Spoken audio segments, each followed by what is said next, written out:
Ah, my good and dear friends. This is Londo Molare, and I'm watching the Bad News Bards on Tennessee Tabletop Tavern.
Well, hello, Cam.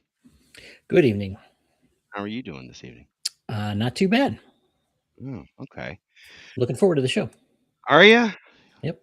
I got something behind me. Look at this. Oh, It's nice. I'm gonna have to do a video on it. Came in yesterday, so something I've been waiting on for a while from Troll Lord. So, at any rate, we've got a couple of people that we are very familiar with because, well, one of them is always in the chat, and the other one is always seems like popping up on a show with us that we do on Wednesdays, right? yes, the Babylon 5 retrospective on the Sci-Fi Snob channel. That's right. And for folks who have not checked it out, if you missed our interview with Peter Jurczyk from Babylon 5, also was in Tron. He was in Hill Street Blues, a couple of other shows, many things. He's got a long storied career. You can check it out here, and with that, I'm going to go ahead and we're going to bring everybody up in the chat. And huzzah! There you are. Hello. Thanks for having us on. Yes, thank you so much. My pleasure, Dean and Vicky. Great to see you guys on. And we did forewarn you. Of course, you know both of us. I think both of you guys do. Vicky, this is the first time I think we've talked in person, but not over the chat. But it's great seeing you. I don't know what my wife is doing. She's probably still asleep. Well, our guest should be asleep because it's sometime in the middle of the night. It is 2 a.m. Am I right? It is indeed, yes. It is, yes. So, they're coming to us from across the pond, so we want to make sure that we get into this and we don't hold them any longer than necessary. But gonna have lots to talk about. I think they've been really busy. So, Cam, go ahead and take it away with your standard question. All right. Well, I always like to ask our guests how they got, because we talk about role playing primarily. So I like to ask how you got started in role playing. So since we've talked to Dean a lot before, let's start with Vicky. Vicky, how did you get started in role playing? Well, funnily enough, my role playing journey really started at university, and I joined the War Games and Role Playing Society which was Warps, and that was at the University of Glamorgan. And that's where I first started playing Dungeons and Dragons. I started with AD&D 2nd edition. Absolutely loved it. However, my first ever session, it came to my turn and I went, what do we do? what do I do? And so yeah, that was my first journey with role playing. But I've always been someone who reads a lot of science fiction, who reads a lot of fantasy. So I lived most of my younger years in the library as much as I could. So it seemed a very natural progression. Sure. Okay, great. Dean, what about you? How'd you jump in? Well, I first started with the solo books, the choose your own adventure books. Having grown up in Africa, that was my first experience of kind of role play, and it was fighting fantasy to begin with, and then there were many others moving on to Tunnel and Trolls. But it was only me who was into it, so I had to play the solo books. But when I moved to this country, I was 16 at the time. I think I just turned 17. And I decided I wanted to do a proper role play. So I walked into a shop called FC Parker's in Cardiff, and it was a magnificent place. And I asked the assistant there, I'd like to, pick up a role play game. What would you recommend? He pointed to the red box set for D&D, the basic box set, and picked it up. And then I went, how do I get a group? And he pointed to a notice board. So I put a notice up there, found a group, and started playing basic D&D, and have never looked back. Very cool. Solid stories. Both of you. I like when people, they talk about that.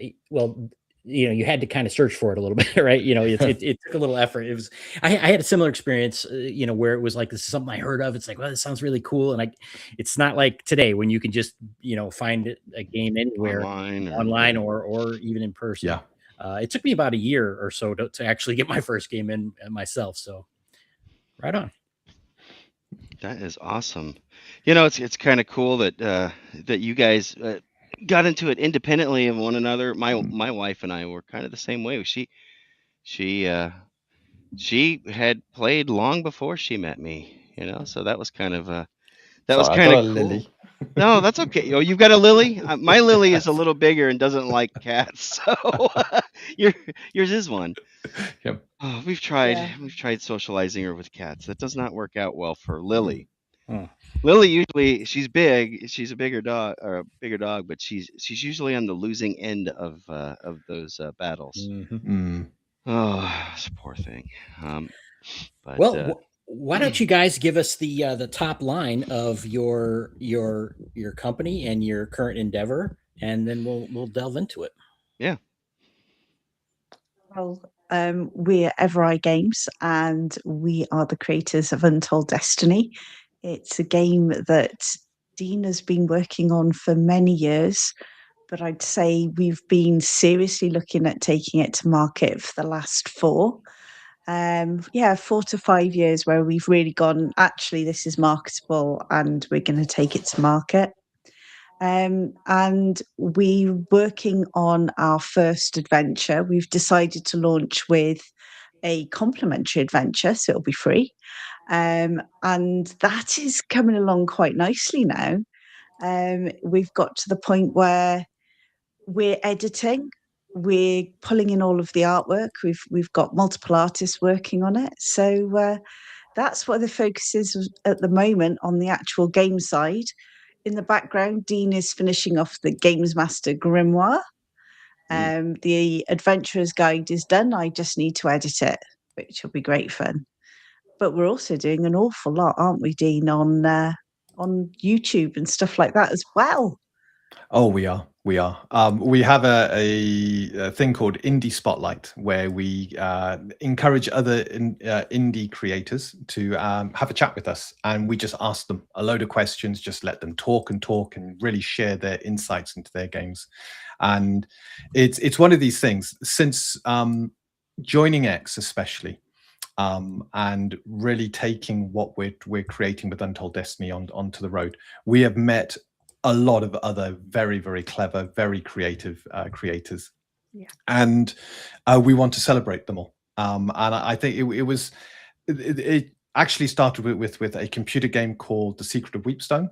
And I turned around to Vicky and said, I'd love to interview these guys and find out just all the challenges. And it ended up being one person, a guy called Sean, who was making this game. You got them on. We did, Did. and that's why we I started gotta the watch Indie that Spotlight. And we've met. I mean, there have been. We've just done So released the many. 10th interview, and we got them lined up through into March, and it's been Through fantastic. April now. People we into April. Yeah, Brilliant. yeah. Nice. So despite us making a game, I want to celebrate what other people are doing as well, because I think the more we talk amongst each other, the more we talk about each other's creations and games, the more the algorithms then begin to pick up that there's something here. Individually, our voices are small, and together we can really combine and create a louder noise. So, in addition to us creating Untold Destiny, we're also celebrating other indies and what they bring to the hobby.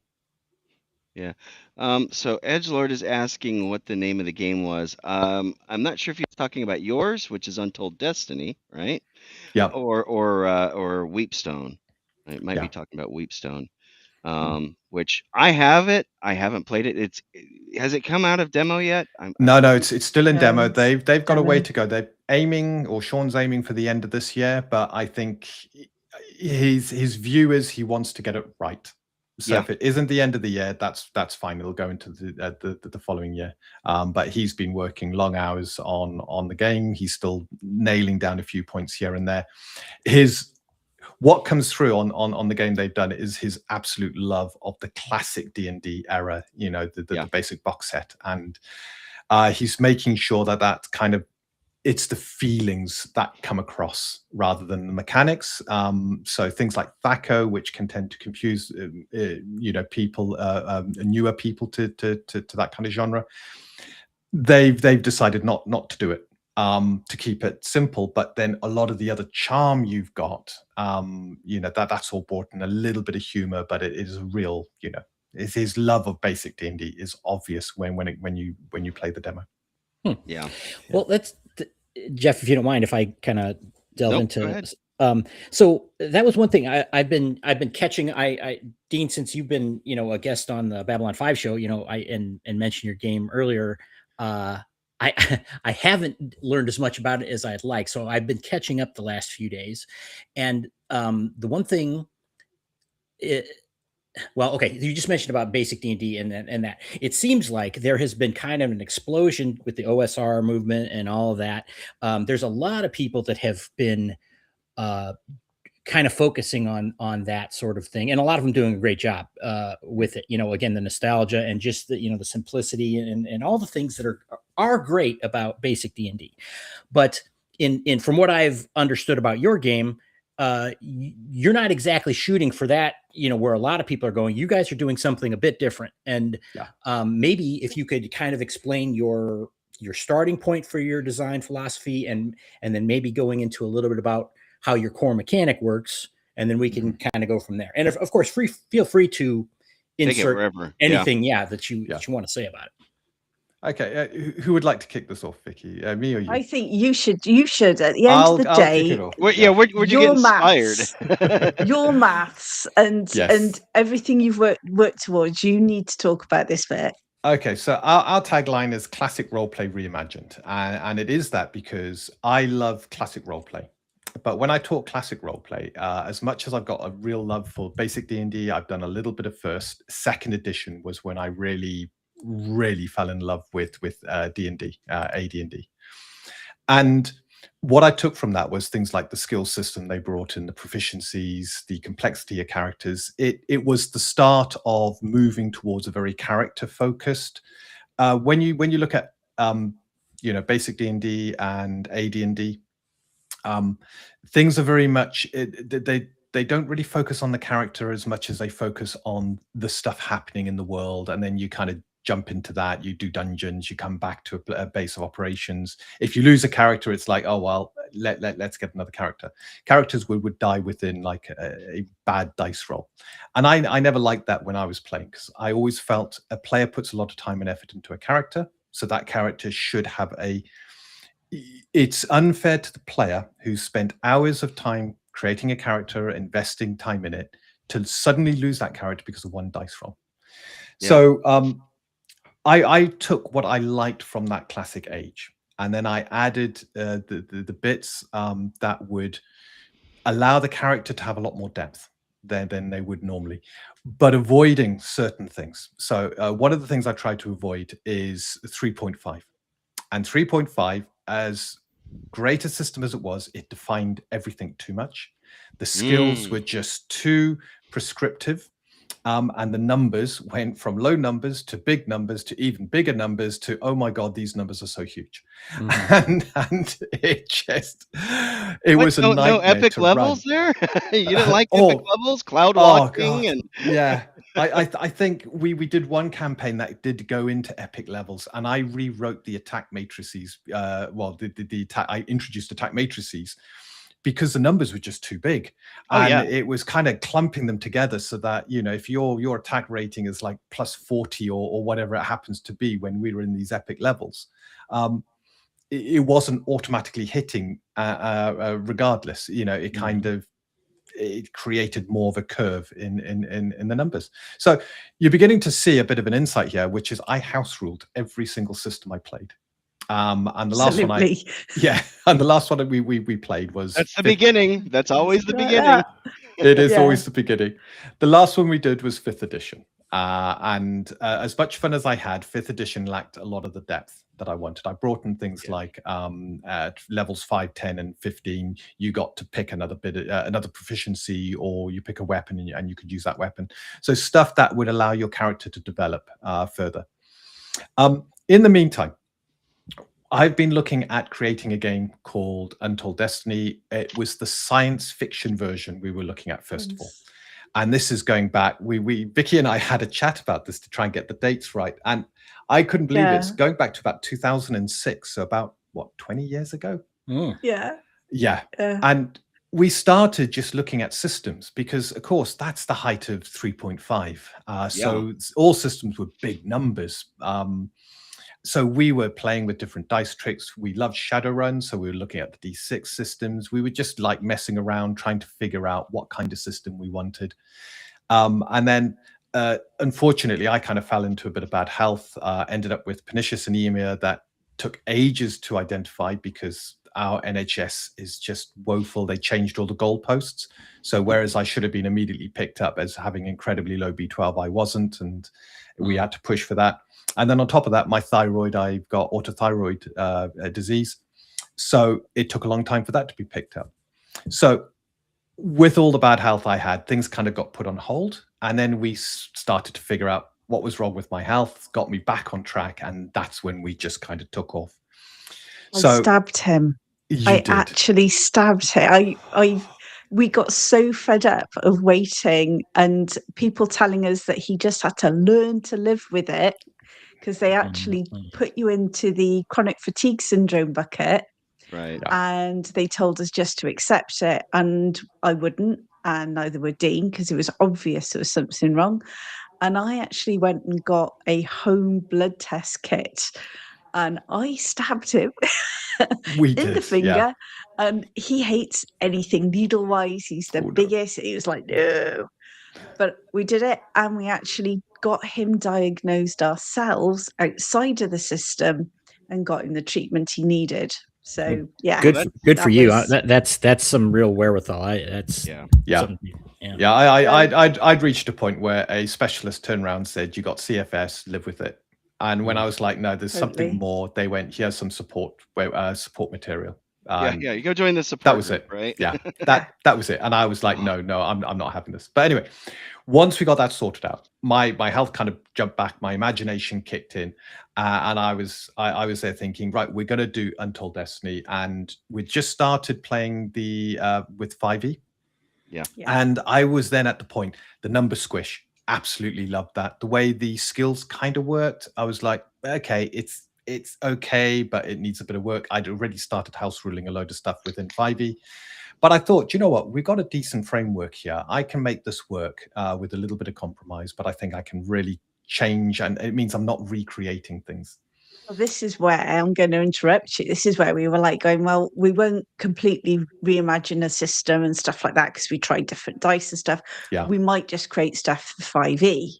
And then We all know what happened then. The OGL scandal hit. Okay, so this was 2022-ish. 2022, beginning of and that was it. At that point, I went, no, we can't take the risk. We're looking at creating a world here, and that got me then thinking, I'm going back to my roots. So I looked back at second edition. I didn't want a second edition clone, absolutely not. But I wanted something that had that feel to it, that had that simplicity of running, but had a lot of depth, a lot of player choice. And that's when I started. I mean, we had Thaco in one of the first early editions, and I shifted from science fiction to fantasy because my heart's, as much as I love science fiction, my heart is really in the fantasy camp. Right. And one of the first early versions of the game was where we had Thaco and we had all of this because I had great memories of it. And then it hit me at the table just how clunky it is and how much you're kind of jumping through extra steps. There's easier ways to achieve the same thing. And as much as I love Thaco, as much as I love second edition, I thought we're going for a wider audience here. And we're not building a clone. So let's just go with the tried and tested. The D20 came across of all the things that we looked at, of all the dice tricks we used. The D20 do you know what? It works. People love it. The rolling of it, seeing a 20 come up and celebrating, seeing that one come up and just holding your head. There's nothing quite like it. We did. We went through D12s. We went through D10s. We did the D6 system because we also love Earth, Dawn and Shadowrun. So we tried some D6 systems. We played around with everything. And it was a long time, wasn't it, before we went, actually, no, we just love D20s. Let's just draw the line and stop messing around. I'm with you. We did have Todd from Blackwell. Horde Wars. And for Horde Wars, and it is a D12 system, and he was explaining why he went with D12s on based on his mathematics. So I get it, but he's doing something a little different. Yeah. The reason, and that was the question. I'm like, why are you going with a D12? And the reason is that, obviously, you have, 4, 6, 8, 10, 12, right? And there's a consistent jump, and then you go up to 20. And so he wanted to do, so he was shifting the dice, you step down to a die or whatever. So it made sense for that. It's like, okay, that's great.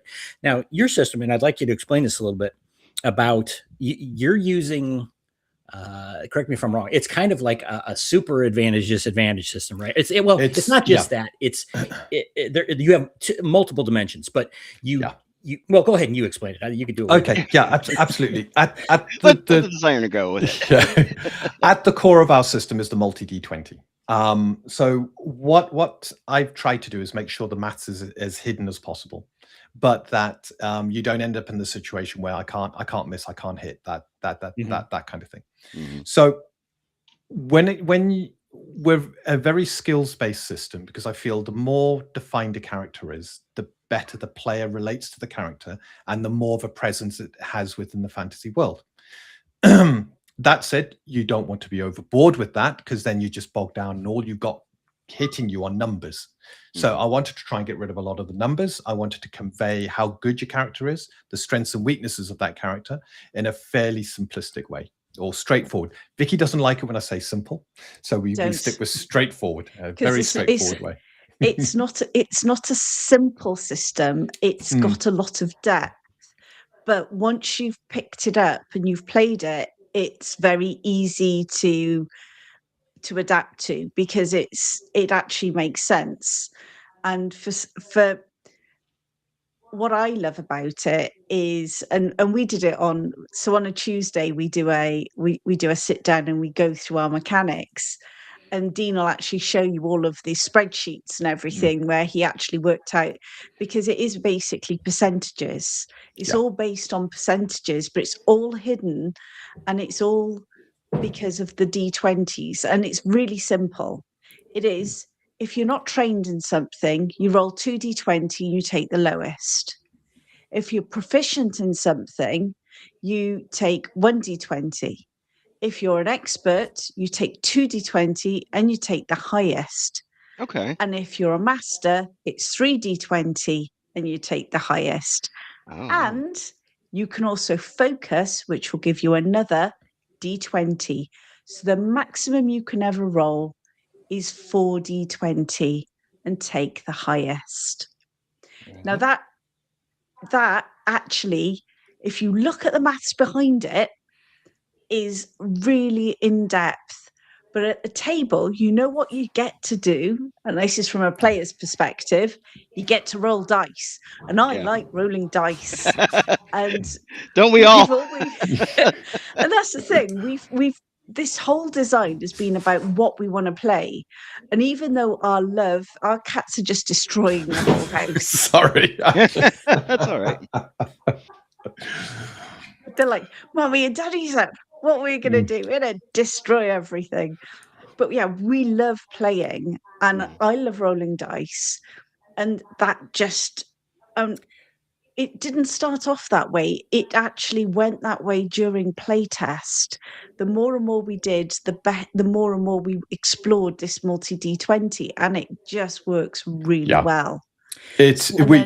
It changes the curve, I'm sure, right? Oh yeah, does, dramatically, massively. in a very great. strange way, actually, in a very strange way. Yeah, I'd be curious to see the actual chart. Well, he had his spreadsheet on one of the recent videos I watched, so you could go. Did you graph it? Did you actually have it graphed out and everything? Yeah, well, we haven't graphed it, but we're going to.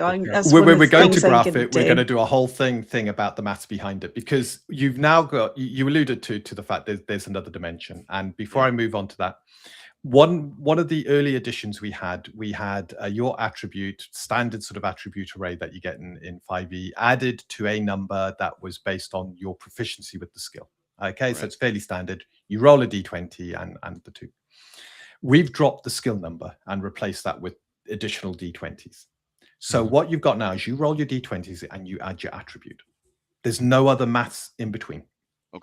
Okay, so if you get better at something, I'm an expert in heavy melee weapons because I want to start to go to Andid. I rolled 2 dice, pick the highest, add my strength, because strength is the attribute used for heavy melee.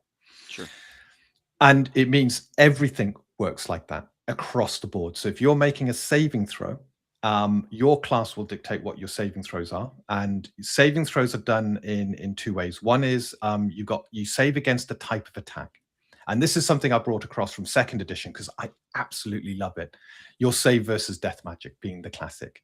So you can save versus a gaze attack, a contact, a item, a breath, or a spell.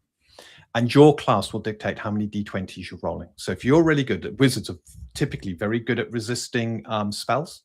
So they get to roll 3 d20 and add whatever attribute is appropriate to that. And the final thing we did is fixed DCs. So you've always got to roll a 20 or higher unless it's an opposed roll. And then you're up against your opponent. So that's kind of similar to the way like Castles and Crusades, the Siege engine works. Yeah, they've got the two DCs, right? Yeah, you've got two different DCs. Yeah, and depending on if you're proficient or not. Yeah, and they change as well as you go up the levels. So it's ours is a fixed. It's always 20. So if you're using a skill and I say, could you make a history check? You roll your dice, you add your intelligence, and you got to get 20 or higher. And that brings, the reason I fixed the DC is because I've tried to eliminate as much DM fatigue as possible when you're running the game. And one of the things I always hated was having to come up with DCs for everything that the players were doing. Even if it didn't really matter much, the players going, oh, can I? And then I have to stop and I have to think, okay, what DC is it? And it's strange, you're thinking of numbers, but if you start thinking too much of numbers, the fatigue sets in because all you're now seeing are numbers going around in your head. Right. And I wanted to be in a position where I could move the story forward without getting bogged down into numbers. And so this is where the second element then comes in. You've got a DC of 20. So what happens if the task is harder or easier? And this is our boon and bane system. So we've got all normal rolls aren't adjusted. But if it's easy, you get a boon, which is you roll a d6 with the d20s and add the d6 to the result. If it's very easy, you get a greater boon. So you roll a d10 now instead of a d6 and add that to the dice. Again, you're only adding one fixed number, which is your attribute. Otherwise, it's adding the dice together. If it's hard, it's a bane minus a d6. If it's really hard, it's a greater bane minus a d10. Now, when someone wants to do something around the table, all I'm thinking of is, okay, is there anything that makes this task easy or more difficult? They're trying to climb a tree, lots of branches, but it's bucketing with rain. So they'll probably have a boon, lots of branches, but they've got a bane because there's water everywhere. Yeah. So it's a standard roll. Off you go. And the numbers are taken out. The numbers just disappear. So from me behind the screen, I'm not thinking maths. I'm thinking semantics. How easy is it? How difficult is it? From the player's point of view, they're now rolling a lot of more d20s. dice. Yeah, they get to roll more dice. When they got a bane, they're looking at that bane dice, because if that comes up high, they know, oh my God, this is going to be so much harder to do. And when they got a boon, they're looking at the boon dice and hoping it comes up great. We now go back to the graphs, and you've got your attributes with how many dice and your percentage chances of success, which kind of, like that. You've now got a shifting factor, which is your boons and banes. And that just adds a whole new dimension to the maths and makes it really interesting. It means every time you do a skill test, yes, love rolling dice. Every time you do a skill test, it is not a guaranteed. No matter how well trained you are, you could roll 4 dice, and we've had this, and get nothing above a 3. It's so annoying. That happened to me. That happened to me the one time, didn't it? When we were doing high level play test. Yeah. And there's me like, yeah, I got 4 dice, and it was like, hang on, I haven't got. It was like 3, 4, 5, 7. I'm like, oh, what's going on here? The flip side's true though. You could be rolling your 1 dice or 2 dice, and one of them comes up really high, and you're like, yes, I've yeah, exactly. Do you feel like if that 1 or 2 comes up and it's a 20, you're like, nailed it, right? Yeah, absolutely. I mean, I got 40/20 sitting right in my my tray over here, and I've got. Show us your luck, Jeff. Yeah, really. I don't know, 40/20. That noise. I love the feel and the noise of those D20s when you roll them. It's just heaven. So let me. Okay, so this part's very interesting. I'm glad you explained that because I was going through your videos and I'm like, okay, and I'm seeing this kind of shape together. And so let me reiterate it back and make sure I understand it correctly. So regardless, so you're getting different numbers of 20s based on your proficiency, your mastery, your level of proficiency. Oh, there you go, Jeff. Got a 19 with 40/20. That should be good enough, right? And so you're increasing your odds, or basically, obviously, the more 20s you're rolling, the better chance you have to get, your threshold number, whatever that might be.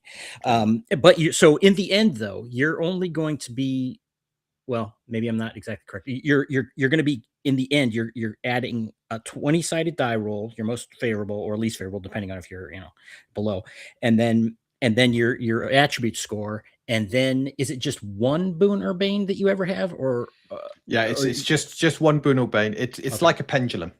Okay. So if I turn around and say, the condition's really bad, and it's a difficult task, you've got a greater bane, and the player says, well, actually, I can get a boon from here, it becomes just a bane. So it kind of swings back and forth. Okay.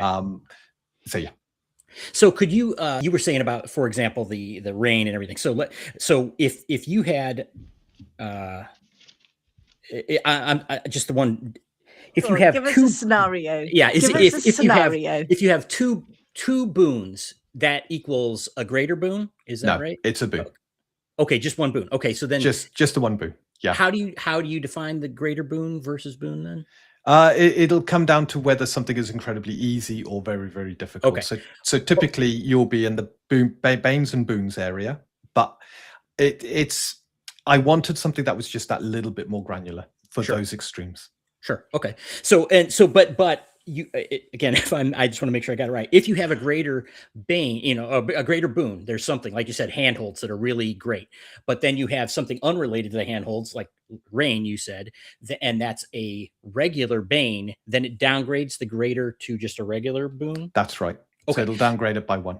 Yeah. So in the end, after you've made those determinations, which are just dice you end up selecting, you're going to be adding at most 3 numbers, right? Your D20, your attribute, and your bane or boon, if it applies. So there might not be a bane or boon. Okay, so that's it. 3 numbers is all you have to add together. At most. There is an exception. Okay. Okay, yes. so that's the mechanic as it stands. Mhm. However, we have a thing called bonus features, and when you create your character, you get to select a heritage, a family, a background, and your Right. class. And each of these have potent abilities, so they really begin to define your character and bring your character alive. So some of these might be, for example, I think we got one which is around being a medic. And it says when you use your healing skill, you can spend a point of stamina to add a d6 to the result. Okay. You don't have to, and you can wait. You can roll the dice first and then have a look at what you've got and then decide, okay, I'm going to spend stamina and add a d6. There are bonus features that you can purchase that enhance your character that can also allow you to do these special things. So in addition to us having this sort of set rule, there are ways you can break that rule. We also have something called Aid Ally, which is our version of flanking. If you're making an attack roll against a creature and one of your allies is in melee with that creature, they can interrupt and go, I'm aiding my ally, spend a point of stamina, add a d6 to your attack. Because they're now getting in the creature's face and trying to distract that creature. Okay. Is that one also did you said it was an interrupt action that they would be doing in that case? Yes. So it's like, okay, so they get to see the role of the person they're aiding? Yeah. Okay, cool. That's kind of neat. So- And a d6 seems a reasonable amount to help with, you know. Yeah. What you end up with then is when you're in the middle of a combat, it's always your turn because you're watching what's happening. You're waiting to see if you can interrupt. You can help your friend. And what will happen is, and we had we just finished a live stream a few hours ago. In there, we had our tank. He had 3 lizards attacking him, and when the third one joined the fray, it was the third one that had his attack with an additional 2d6 because it had 2 allies with it. You know, so the creatures are using it as a group. You've got to use it as well because you got to land those punches. You got to land those blows because everyone that's parried or dodged, that's a huge amount of damage that's missed. Right. Okay. So now this is shaping up here because around what you were saying about it's not simple. There's depth to it, and you know, from what you're describing here, you know, I can understand the numbers sufficiently to be going, okay, I could see how that's gonna you know, edge something this way or that way and change the results and keep players engaged, which is a huge problem. I'm sure everybody's run into especially it, you know, with some people today. Yeah, that's right. So this all sounds great. This sounds really cool. And again, I remember, you know, I was a huge fan of 3.5. I'm not going to lie, you know, but by the end of it, I had spreadsheets in front of me. And it's like, okay, I'm flanking. I got to click that box. Okay, this one I got to, you know, to see what my total is instead of, because literally you could be adding 6 numbers, you know, you know, it just keeps going depending on how many different everybody practically needed a calculator. Yeah, absolutely. Sitting at the And I've played with some people that, you know, had to be counting on their fingers and toes with all the different, you know, some people aren't as hey, I do that. So that's why I like, you know, this whole thing of, it's 3. And then, you know, obviously the special condition that someone can choose to add to isn't changing the base simplicity. And most times, well, not most times, but a lot of times, I imagine it's just going to be the 2 numbers, you know, your D20 and your attribute score. Most of the times, that's all it is. And then you get your exception. But the exceptions, the way the exceptions are handled, you don't even notice the maths because you got your number. And then someone says, so for example, if you got a blacksmithing skill and you got a blacksmithing kit, you can look after the party's weapons, metal weapons. And that gives you 4 tokens. And effectively you've buffed the weapons up and stuff like that.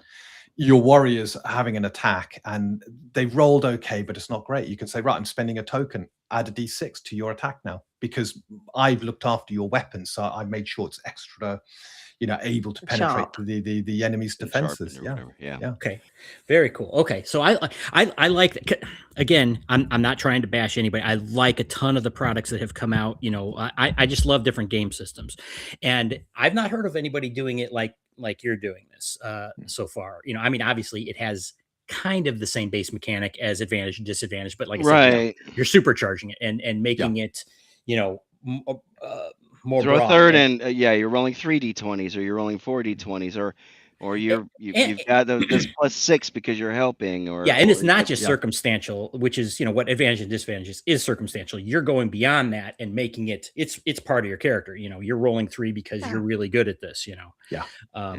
And it's inherent to that aspect of them. Okay, cool. Jeff, do you have any questions on Yeah, the I mechanic? was gonna say, okay, so there was a lot of information in there. So the stats. Now you had mentioned stamina. So I don't know if that falls as one of your stats, or is that a like a skill, or what is the stamina? Is it its own thing? Yeah, we've got the 6 standard attributes because I think they really do kind of encompass. They fit. Charisma is not your looks; it's your force of personality. Sure. Okay, so you could be ugly, but you could have an incredible force of personality. We don't have a comeliness score or something else, and you're happy to roll that if you want to do that. I think that's more to the player to decide. We have no negative modifiers. So you're effectively, if you've got a attribute of 10, it's a +5 modifier. If you've got an 18, it's a +9 modifier. Okay.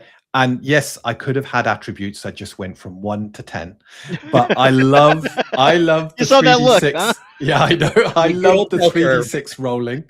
I love the way the attributes are done in classic D&D, and I did not want to turn my back on it. So effectively, half of you don't want to dump int. You do not want to dump int. In fact, that was one of the comments that we've had, is that you need all your stats. It's been described as a mad system, multi-attribute dependency. It is every single every single attribute that we have means something for your character. But going back to stamina, so stamina is a pool. Go on, Dean. Okay, so those are your attributes. You've then got 3 resources, sort of sub attributes that affect mostly combat, and they are your hit points. When you drop to 0 hit points, you can no longer avoid harm. So anytime you take damage, you are at risk of taking a wound, or you take a wound depending on the damage. Great. You've got stamina, and stamina is your energy, your force of energy, of will to do things in combat. So if I want to cleave, it's how much you can do, isn't it? It's that sort of how much you can keep going, how much you can avoid stuff, how much you can do above and beyond what someone normally would be able to. So it is that ability to keep going. There's a lot of stuff that takes a point of stamina. We used to, at one of the early versions, it would be like, oh, this costs 3 stamina, that costs 2 stamina, that costs, and it got bogged down again. And I just did a quick test and went, no, it's all going to cost 1 stamina. So you want to charge, it's 1 stamina to charge. You want to cleave, if you got the bonus feature, 1 stamina to cleave, and so forth. Yeah. What is now? So you expend the stamina. Yeah. How do you regain it after you've spent it? You can take a recovery action in combat, which you roll your hit dice, your class's hit dice. Half of that rounded up is recovered as stamina. The dice plus your level is recovered as hit points. Okay. We do not have your classic healing spells. The one thing I could not stand is clerics being pigeonholed into healing. And healing creates this horrible dynamic where you got this incredible fight going on. The party are getting low on hit points, but they've almost got the boss down. And then the priest goes, oh, mass heal. And it feels like the last hour of work, of slogging, of this fight is just undone. And the challenge goes away. It kind of just takes the wind out of the story. And you're like, oh, well, whatever. It's even worse when the party, when the DM uses it with creatures. And party members just go, oh, what was the point? Yeah, great. We just spent 2.5 hours on that. And it's back up to full hit points, and we're like, So one of the reimaginings we did is we got rid of those healings. You've got your recovery, and your recovery is allowed to recover your hit points and stamina. You can center, which gives you spell points, and spell points are used to fuel your casting. At the end of a combat, you just spend a minute catching your breath. All your hit points return, stamina returns, spell points return. Okay. So every combat you go into, you have full hit points, stamina, and spell points. That was one of the things you were taught that I remember from one of your videos I was watching about, the whole kind of, it's like, well, I'm out of resources. We have to stop the game now and rest. Yeah. And, it's like, you gave the example of in the Lord of the Rings. It's like, oh, we just escaped Moria. It's like, well, we need to recover. So we're going to just stop now. Point well taken, that it kind of blows the narrative out with this gaminess, when you're doing it. And so that's a creative way that you didn't ignore it. You didn't say that there isn't, that you just kind of work. No hand waving going on here. I really, really like the idea of hit points not being synonymous with wounds or health points necessarily. Right. Yeah. Can you tell us a little bit about, because you do have wounds, right? Yes. Okay. Can you tell us a little bit more about that? Yep. When your hit points are reduced to 0, so whilst you've got hit points, any damage you take, you're considered to be rolling with the hit, evading it. So if a fireball goes off, it doesn't reduce you to 0. Yeah. You're kind of crouching into a ball. You're doing something where the damage is superficial. It's, slight bruising or a little bit of scorching. The moment you're brought to 0 hit points, you have lost that ability to avoid harm. So you're tired, you're exhausted, you're now stumbling around. If you are reduced to 0, or the overflow of damage, so this is the only little bit of complicated stuff we got, but it works really well in practice.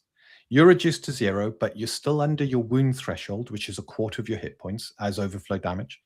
You're allowed a system shock saving throw. So this is 1d20, add your constitution, get 20 or higher. If you fail it, you take a wound. Your body just can't take the shock. If you pass it, you're fine.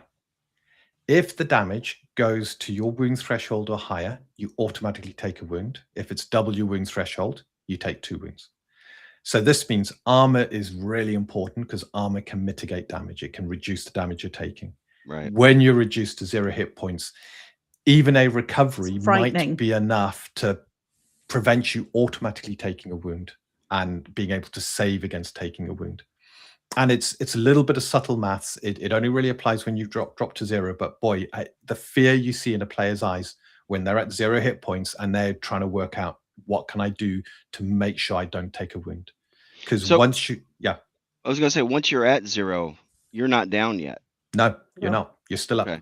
So one of the things that I absolutely detest in games is you go to 0, you fall over, then somebody just you stand back bandage, up, and now then you're you at fall 1. over. Boom. Yeah. It's just like, but you don't see that. You read your novels, you read your Belgariad, you read Magician, you read Lord of the Rings, and that's not what happens. No. And we wanted we wanted our adventures to be like the stories we love. And therefore, it has to have that real feeling. So no, you don't go over until you are dying.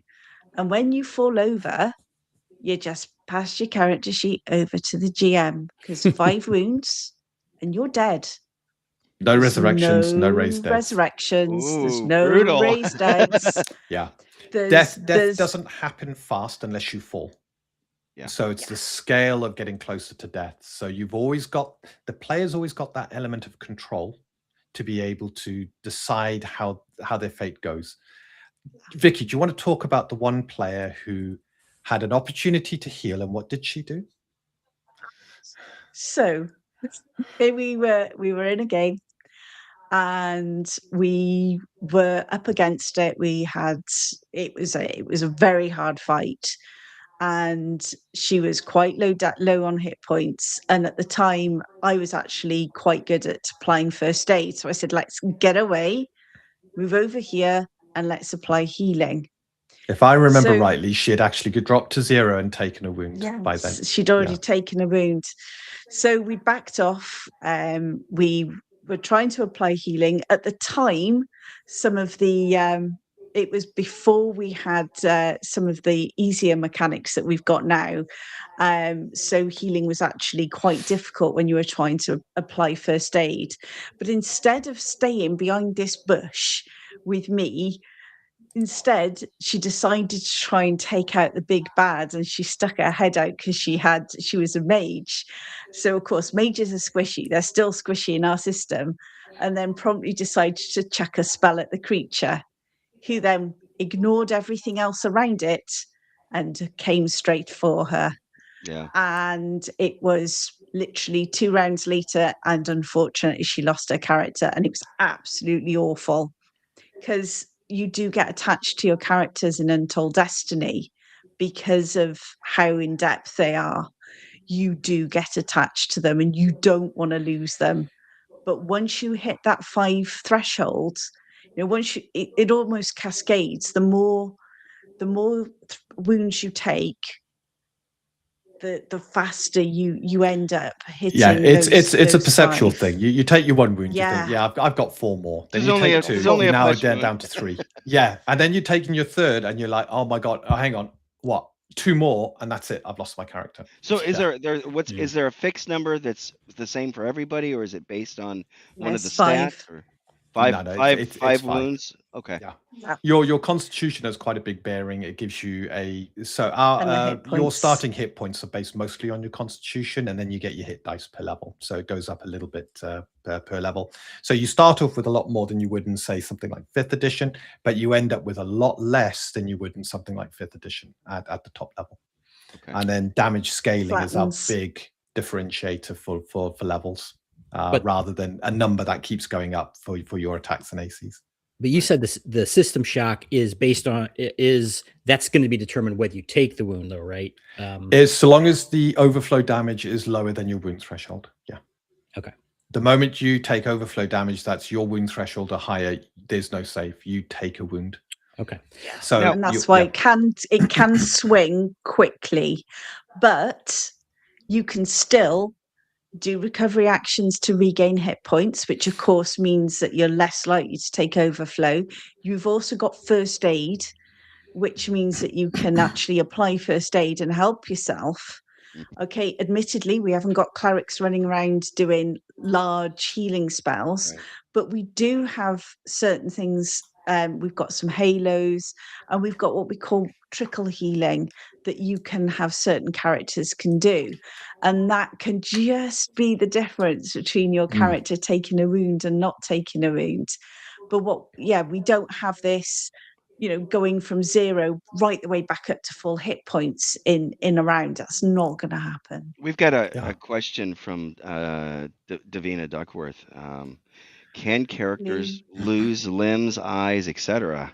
We have not Permanent written that. damage. We have not written that into the rules, but that doesn't mean we won't have a supplement later on that goes into dismemberment and stuff like that. One of the reasons we haven't, and I've had this discussion with a few people online, is as a player, you want to try and you want the damage to be abstract, because there's nothing, we turn around and say, we've made sure you can't lose your character in 1 dice roll, but, oh, it's unfortunate you've lost your arm. It's almost the same thing. You've now got a character that's lost an arm. If they were a frontline fighter, you're retiring that character at that point. Hope you're not a two-hander. Yeah, Yeah. absolutely. So we've steered clear of anything like that. That's not to say that a table might want to do something like that. Mm-hmm. One of the ways we've approached the design of Untold Destiny is it's incredibly modular in the way it slots together. So this means if someone wants to add their own little bits here and there, it is dead easy to do so. You're not going to upset the balance of the system, because the system has this core mechanic that runs throughout. And then the way everything slots together, you can create your own class, you can create your own bonus features, background options, families, heritages. You can even, if you really wanted to bring in something a bit more brutal, add your own crit table that includes things like losing arms, limbs, or eyes. And it's not to say Untold Destiny can't be played out the box. It's very playable outside the box. I'm not saying you have to come up with your own rules. Definitely not. Right. But I know what people are like. They like to flavor the game to how they Especially want to play. people like Cam, myself, and you, obviously. Absolutely. Oh, me. We This all is homebrew. This Yeah. is we all do it, right? So Yeah. so that we're not pretending that won't happen, because Right. as much as we've tried covering off or as many eventualities as we can, there's always going to be things that people like to do. And the one thing we're never going to do is say, well, you can't do that, because of course you can. Because once it's around your table, you can do whatever you want.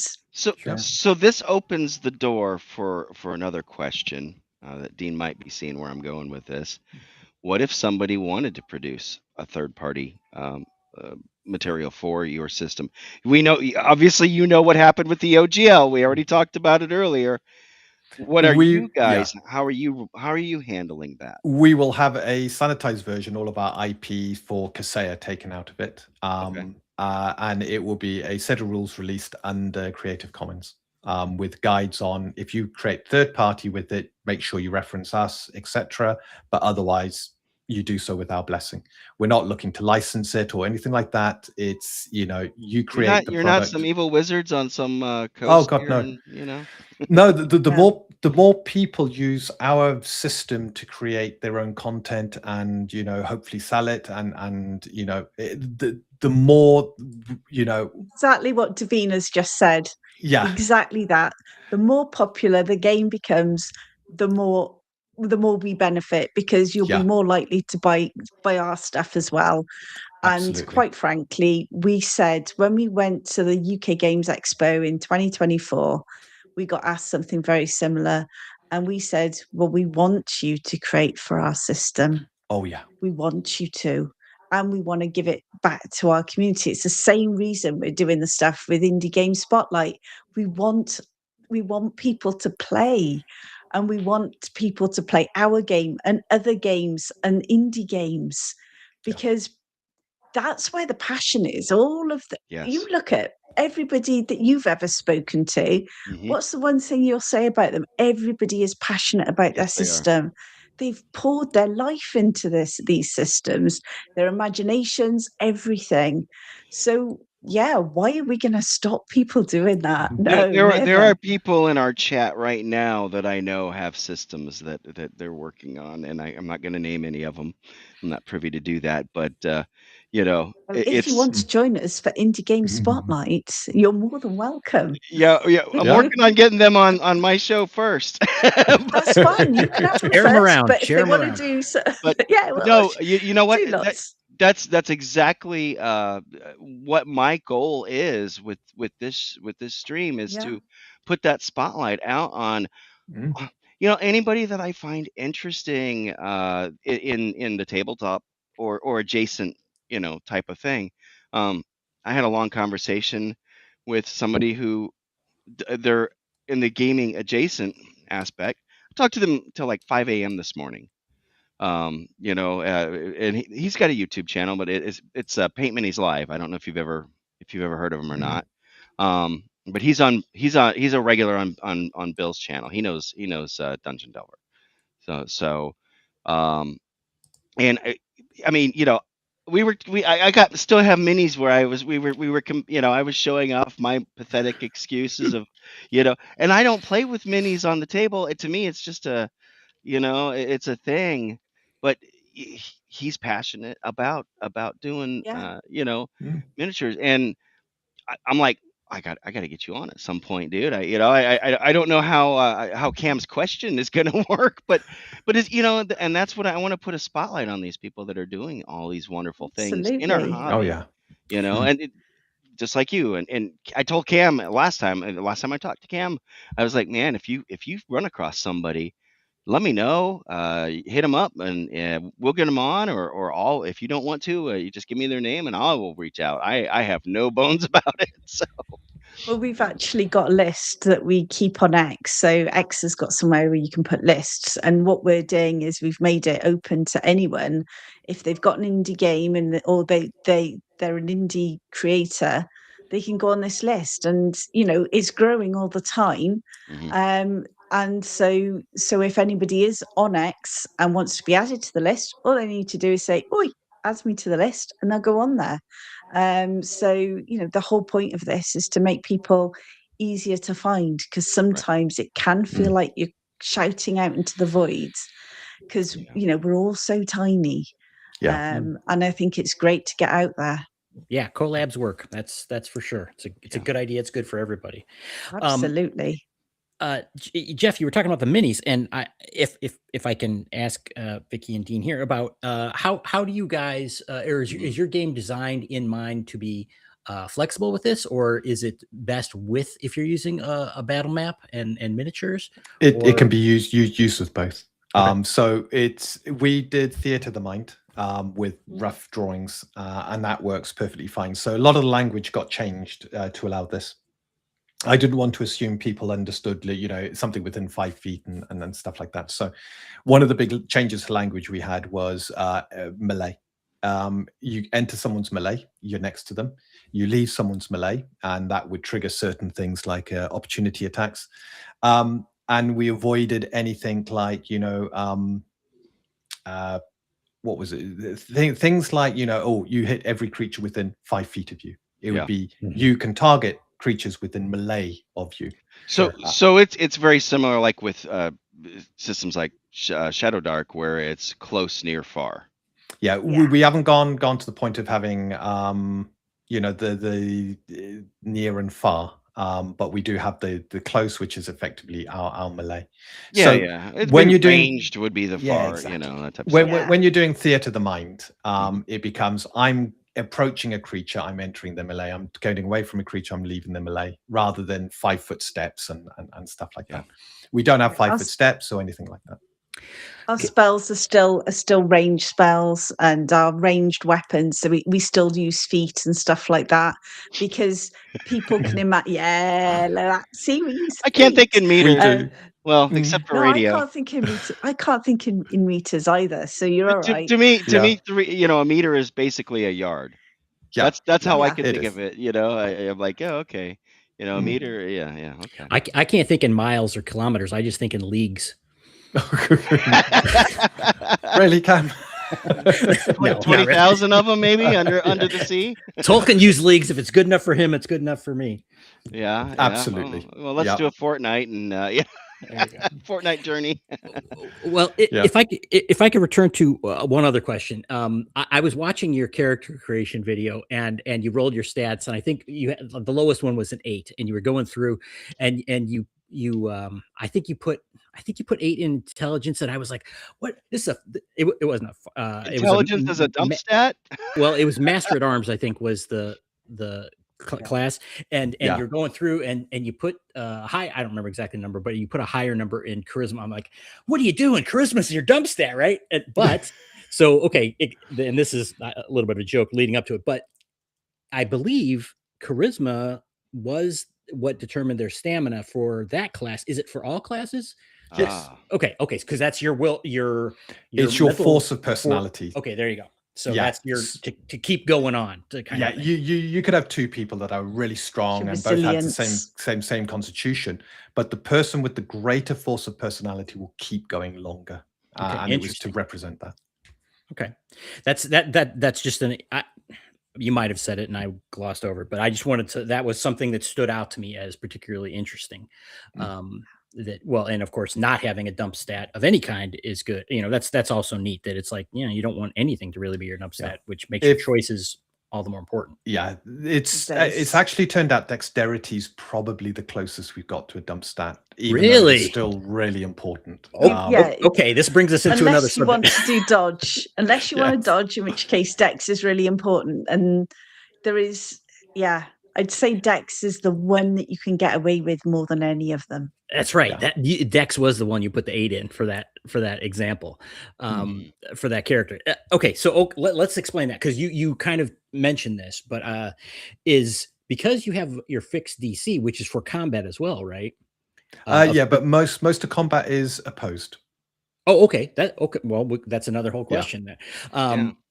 You had mentioned about armor being damage reduction, essentially, right? Yeah.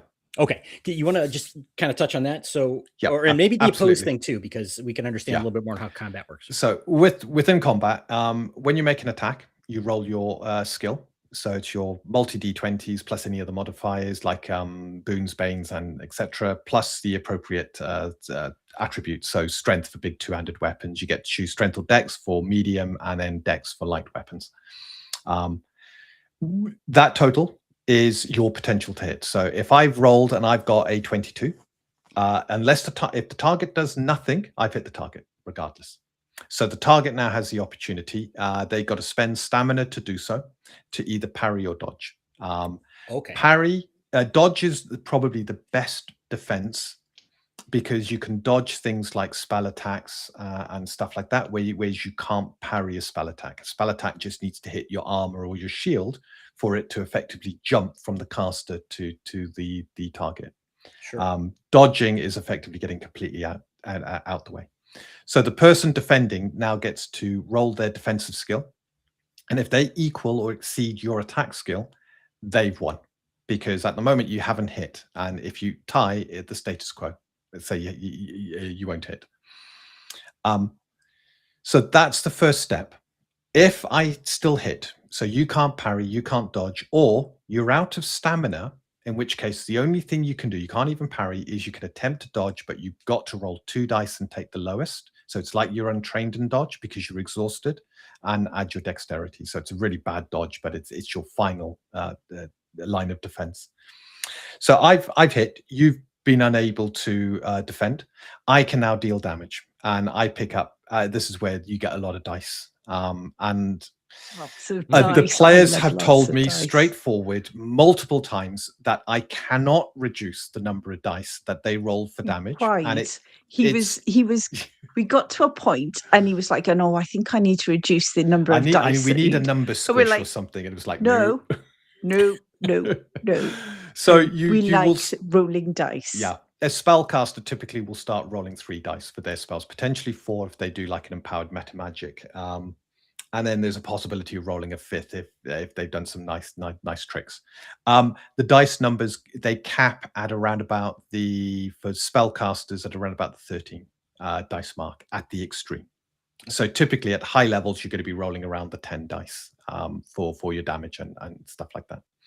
So I pick up dice, I roll those dice, and I add them together. That's my damage. There's nothing else added to it. It's only the dice. So a high attribute will give you an additional dice you roll with your weapon.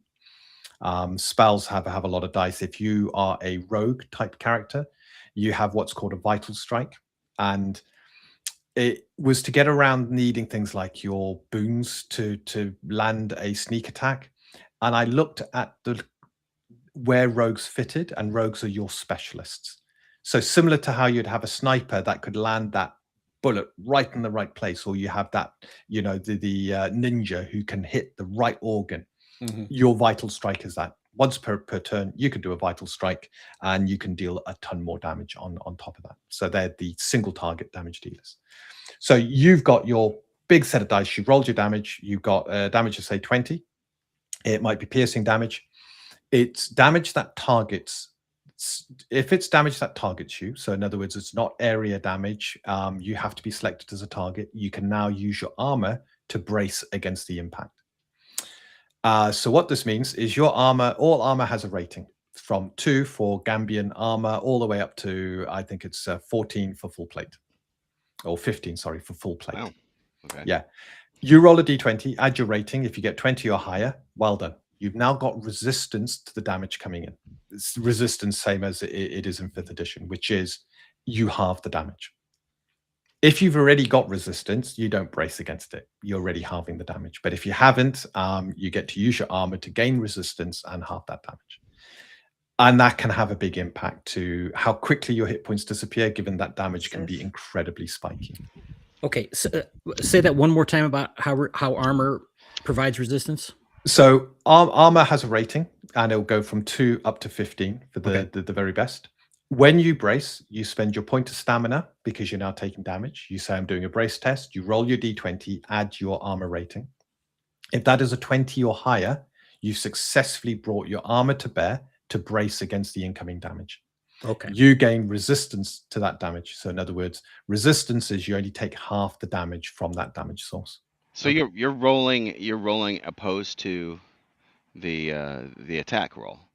When it comes to the attack landing, yes. So I swing a great maul. I make my attack test.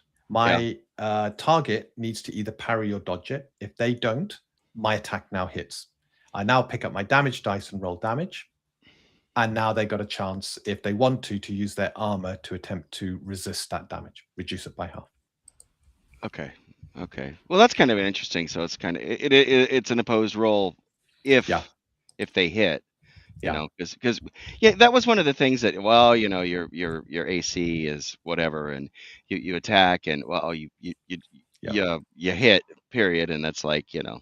Yeah, it's strange because I know resistance was something I actually quite liked from 5e, because one of our early versions of Untold Destiny, we had actual damage reduction, so similar to Pathfinder, and on paper it feels good. We then did a high level test, and I threw it out because at high levels, play level at the play table, it's heavy. It's tough. Yeah, it was awful. It was just I spent a combat just on a calculator.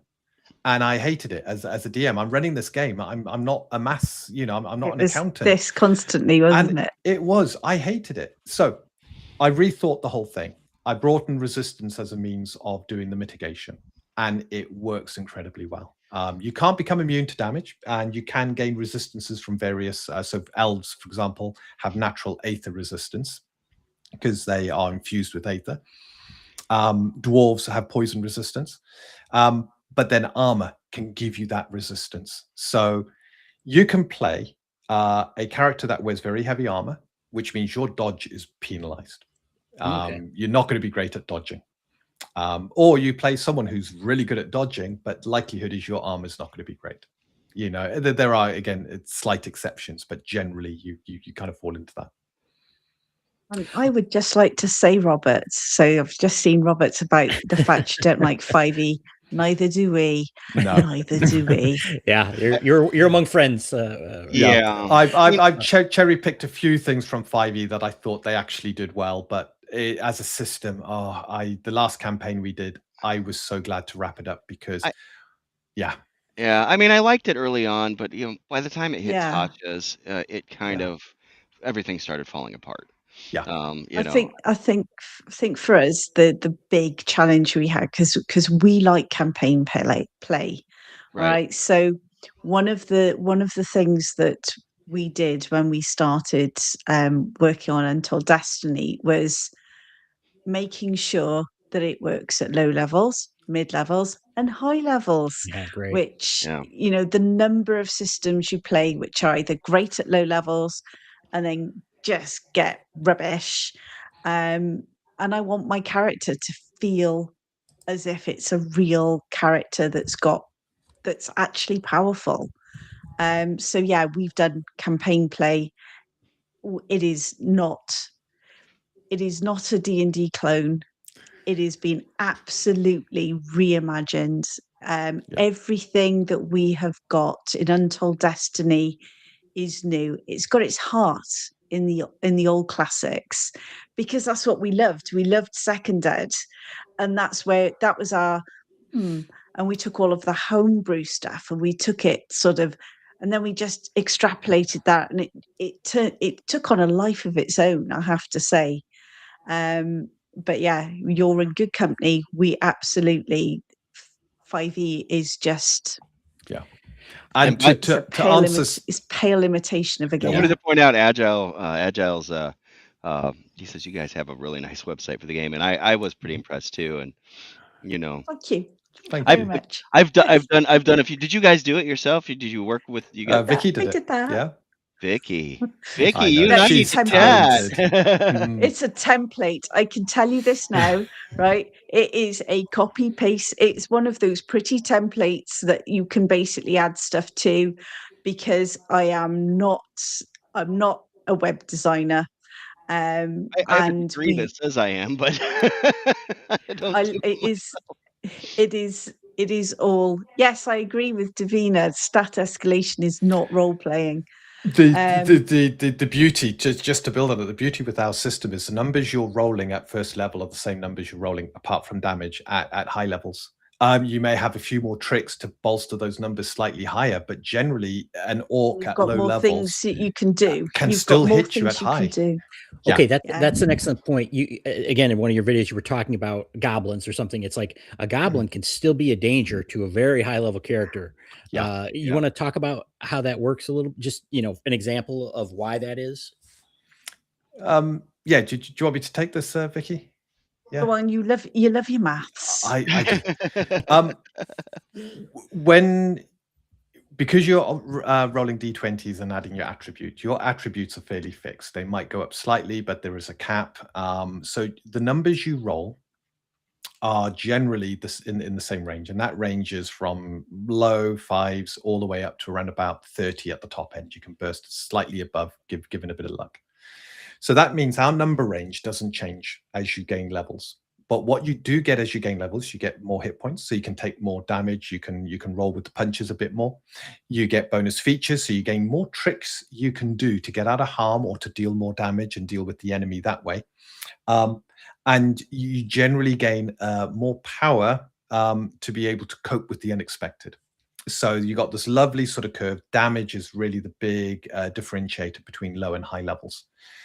So your goblin at low levels is a bit of a threat. It starts shooting arrows or comes into you with a licked poison scimitar, starts to smack at you. You're having to spend stamina to defend against that goblin, but you can take it down.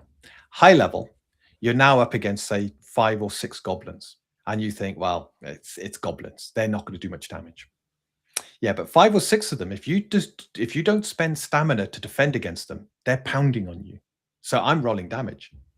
And you might have started with like 60 hit points, but at your top level, you're probably around about 150, if that. So those hit points start to disappear quite quickly, and you begin to think, oh God, I need to defend myself. There's a lot of goblins. I've only killed 2 of them, and another 3 have joined at the back, and they got an orc coming in behind. Now all of a sudden, I have to start burning stamina to stop small bits of damage coming in. So they're wearing me out fast. And then I've got this big ogre that's come in, and an ogre's only, I think an ogre's about 5 hit dice. No, 8 hit dice. Ogres are 8 hit dice. So, I'm 18th, 19th levels, but that ogre, when it hits, it's going to really hurt still, because my hit points only went up a little bit each level.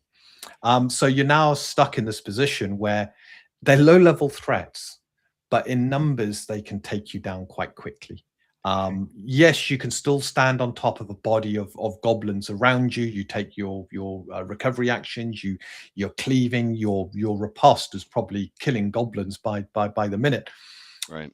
But they can, concerted effort, they will take you out. Unlike other systems where you get to a certain level and nothing can touch you. Yeah. And so they've also got pack tactics and things like that. So there's ways that they can actually, so the same way that when you're fighting them, if you've got multiple people, we can do things like aid ally. They can do exactly the same back to you. So if they've got more than one around you, they're also bolstering each other.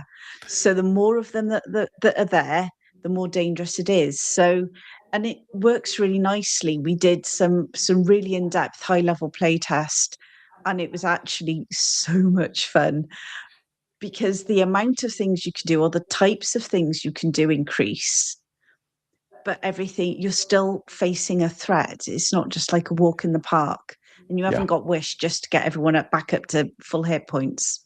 Sure. You don't have wish either. Yeah. So the way that I viewed this is we watched the Netflix One Piece. Oh God, what's it called? The pirate one. Yeah. One Piece. Yeah. One Piece. Yeah. It is One Piece. Yes. Yeah.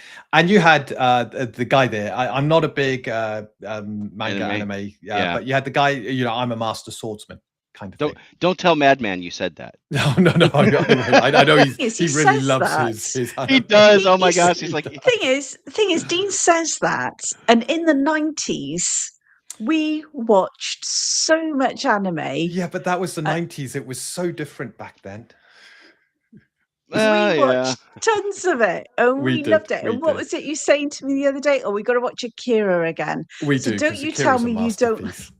exactly. So don't say you don't like anime. See, You do. see, you're more of a. But you're Closet more weeb. than one I piece am. is but you got the guy there, and he's the master. I'm a master swordsman, and yeah, he's a master swordsman. He's got focus in it. He's rolling 4 dice, but he comes up against someone else who can use the blade just as well as he can, but has more hit points, more tricks, and is better able to deal with counterattacking and stuff like that. And that's how I view our system, which is you can master your weapons quite quickly, but to truly master them, it needs experience. And it's that experience that adds all the stuff around your character to cope with the unexpected, or to be able to outlast your opponent or outthink your opponent. Robert's got a question. Go ahead and Ooh. feel free to ask the question, man. We'd love to. We'll answer anything. So just real quick, as we're waiting for the question to come in, you mentioned, maybe you got 150 hit points, but which sounds like a lot to some in some systems, but you were mentioning before, you're rolling a lot of dice for damage. Typically, it's not like you're rolling a D6 for a hit or something like that. So, and I think in the Lots of examples I was dice. watching yours, you could be easily doing 20 to 30 points damage, right? Something around that range. Even at low levels, the beauty of only using dice for your damage is I've had an instance where I've rolled 5d8, so breath weapon's gone off and it's done 6 damage, and you're there looking at all the 1s and a 2. And then you've got the flip side where the 5d8 get rolled and you're talking almost 30 damage. And at that point, the party are going, "Oh my god!" Potentially 40. Yeah, I mean, potentially 40 if they rode really good. Yeah. So go ahead. Yeah, it's that swing of damage that actually adds another dimension to the game, which is you're not just trying to land that hit, you're also trying to roll that high damage. Sure.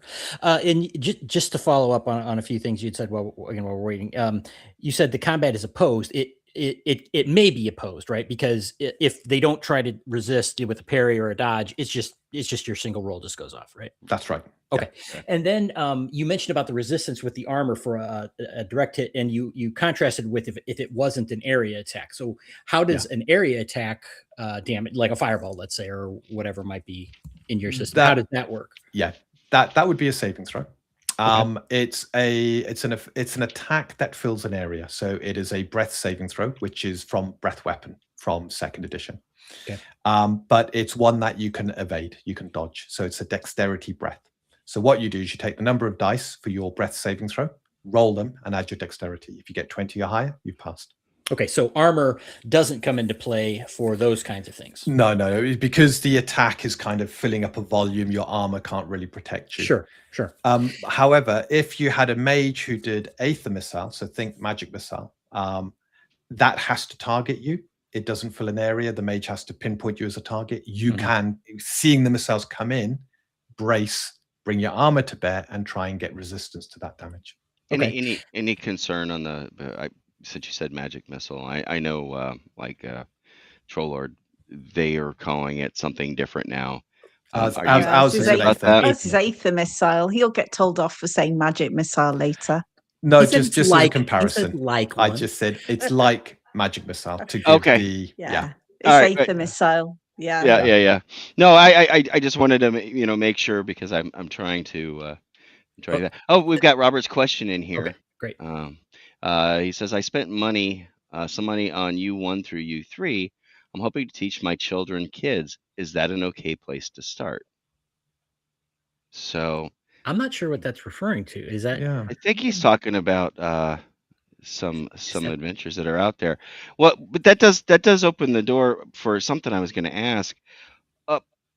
Taking existing, I mean, you see the stuff that I've got sitting on my shelves, right? If I wanted to take an existing module, I've got a lot of stuff like some of the old adventures, Reincarnator or whatever. What would it take to take that and run it in under your system? Any guides, conversion guides, or where are you planning on going with that if somebody was to try and take something from another system? And I've got Arduin stuff, I've got all kinds of stuff that might be really fascinating. We're actually planning he's talking about on Saltmarsh. what we are planning to do around that is we are planning to put into the Games Master Grimoire sort of guidance on how you can actually do that, because then what we're going to have in there is information for sort of how you transfer different creatures and stuff like that. Now we've got our adversaries and allies, which is all of our creatures, but we're very aware that if you want to play it with a different module, or you want your homebrew, or whatever it is you want to do, you'll want to transfer. Same thing with your modules. We'll give you guidance on how you can do that. At Convert the a end of stat the block. day, Yeah. how stat blocks work, how you would actually tweak it, and give some guidance on what you could do about transferring your different heritages, your families, and all the things that would build up your character, and what that would look like. And that guidance will be in the Game Master's Grimoire. Okay. And speaking of game masters, next question that I had was about from the other side of the DM screen or GM screen. How does it run from the game master's perspective? Okay. I try to make sure that DM fatigue doesn't set in, and it's one of the things I suffer with from time to time, which is when you're having to calculate a lot of stuff, you're having to think of a lot of stuff, your brain just gets too bogged down in that. The goal is so you have a DM screen with the most important stuff on there. Not to hide your dice behind, I recommend rolling openly so the players see what you're rolling and they can react to that. Because while some people call it metagaming, I call that an informed decision by the player so they know what they're facing. And you got a lot of opposed rolls, so you're going to be telling them what the numbers are anyway. But the DM screen will be there for all the quick stuff that you might need to reference. And these are things like we handle stealth very differently to normal systems. Rogue skills have some fairly prescriptive boons and banes, depending on what you're trying to use them with. And then a lot of other useful information that you might want to do just to quickly look it up. So all the conditions, your actions that you can take during combat and so forth. The idea here being, when I'm running a game, I would like to have my monster stats with me. So similar to how first edition did it, where you got your kind of stats and then a load of abilities. It's done fairly similar to that, but using more of a 5e template, because I just found the layout worked really well. And it works well with our system. I want to have those creatures. I want to have my notes. I want to have quick reference materials. I want to refer to the rules as little as possible. And then I want to be focused on just telling the story, getting the players back, finding out what the players are doing, and combined, we then develop the story further without getting bogged down in numbers or maths or anything like that. So when it comes to stuff having to be done, the one bit of advice I always give with skills is focus on what the players are trying to do first. And when you understand that, then decide, okay, potentially what skill, if any skill, is needed. So very much encouraged. You're trying to do something easy. You're a master at the skill that it relates to. I'm not even going to get you to roll. You do it. Stuff like that. Just to speed the game up. If you don't need to roll, if you don't need to roll, why roll? So the GMG will have a lot of advice around how do you. And I know it's been banded, the kind of low prep games and stuff like that. I'm not a big fan of low prep because, I think if you go into a game with very little prep, it's got the chance of turning pretty awful on you if the players are trying to do something. But having enough prep, I think, is the way to do it. You don't want to over prep. I think, Vicky, when you ran a game, that was your problem, wasn't it? You were over preparing for the session. I over prepared. I'm very, probably because of the way my sort of personality is, I wanted to understand the ins and outs of everything. So I did over prep, but that was when I was running 5e.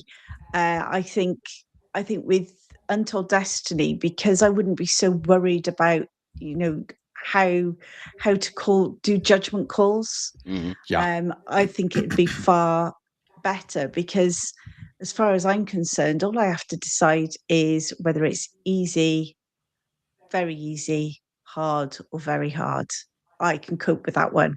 I'm not having to come up with numbers, and that just removes all my fingers having to come into play, because unfortunately that's my style of maths. So Yeah. yeah, No, I think it yeah. works really well for the GM. If you over prep, you expect your players to zig, and they're definitely going to zag. No matter what, Absolutely. guaranteed, 99% of the time, they're going to Mm. do something that you did not plan for. How easy is it to come up with stuff on the fly now? It's really easy.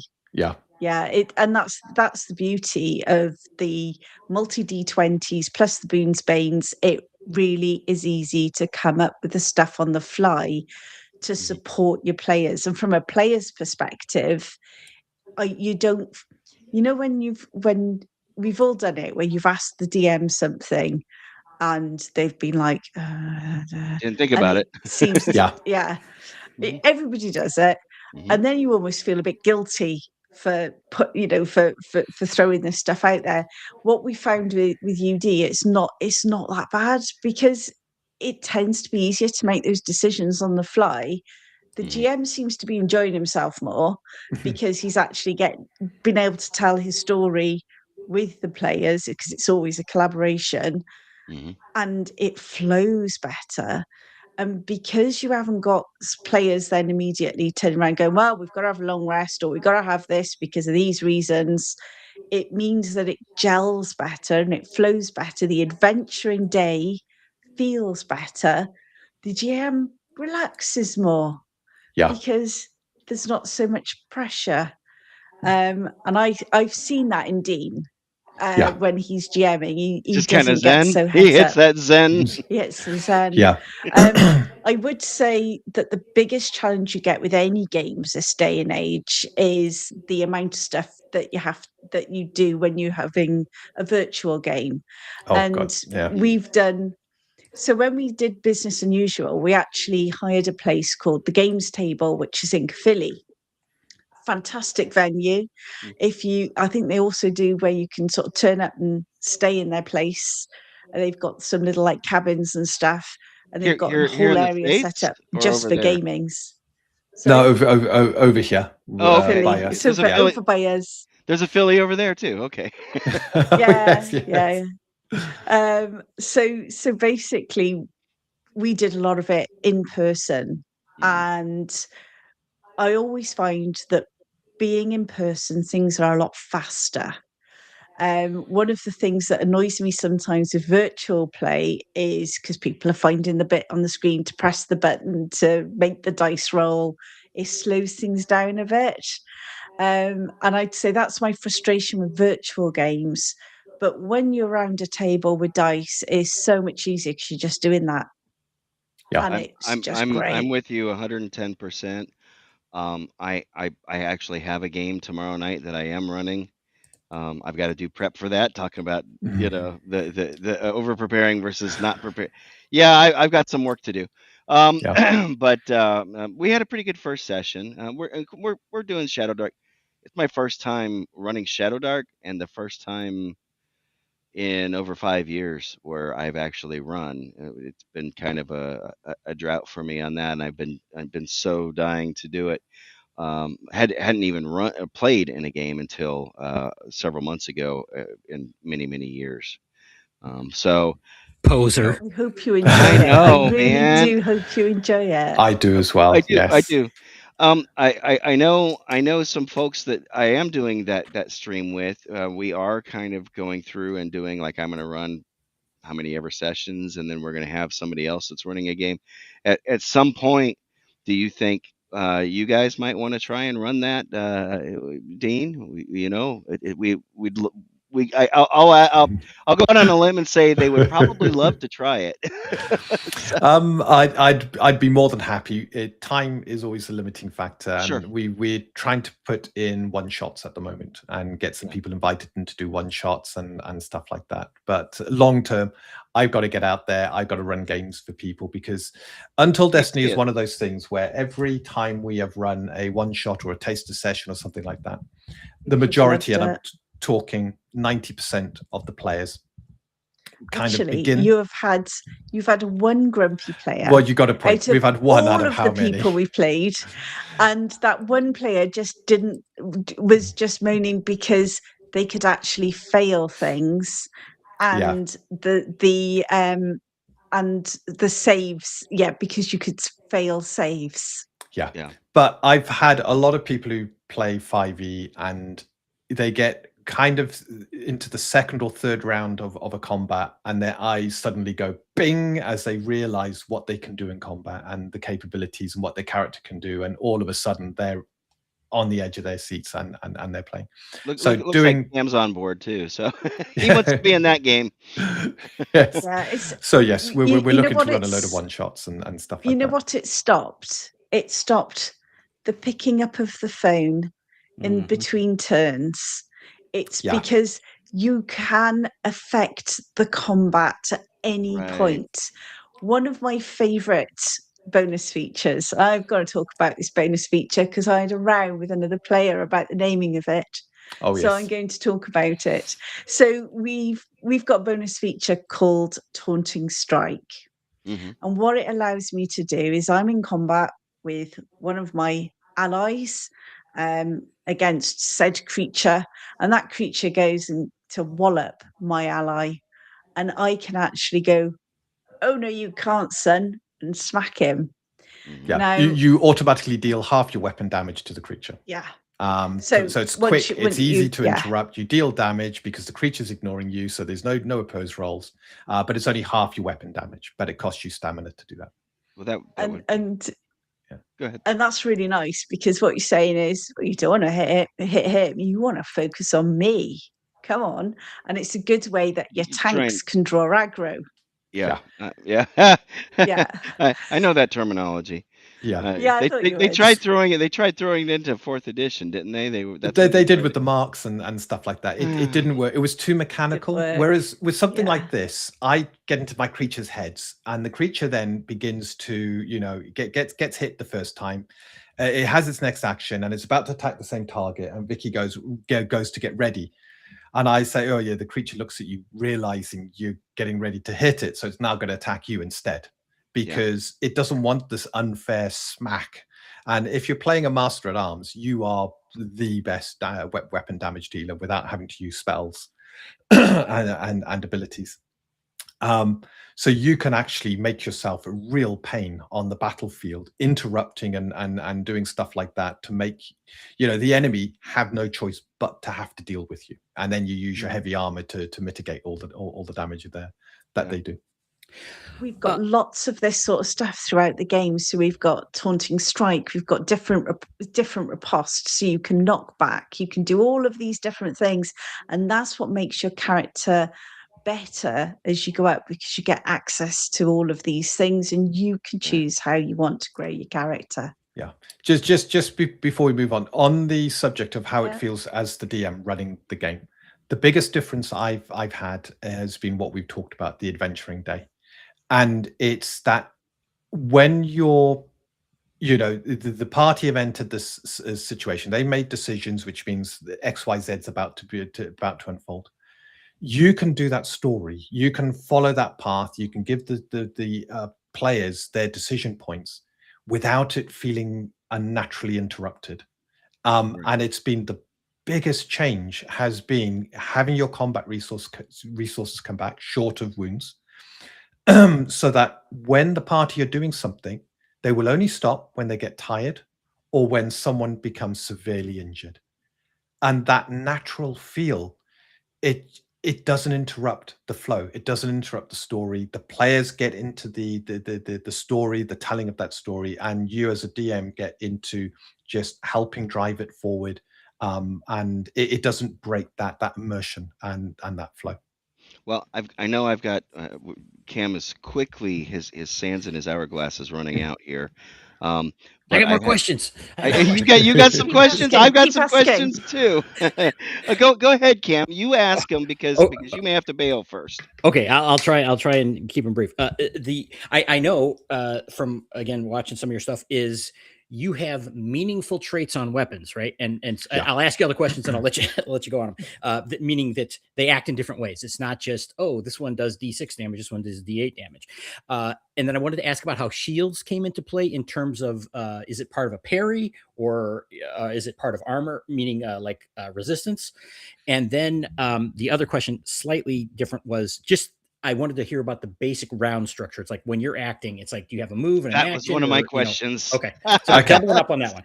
So there's your basket. We'll start with weapons. Weapons have keywords, and the keywords have dramatic abilities on how that weapon is used. So a longsword will have the defender keyword. If you parry with a longsword, you get a boon to that parry.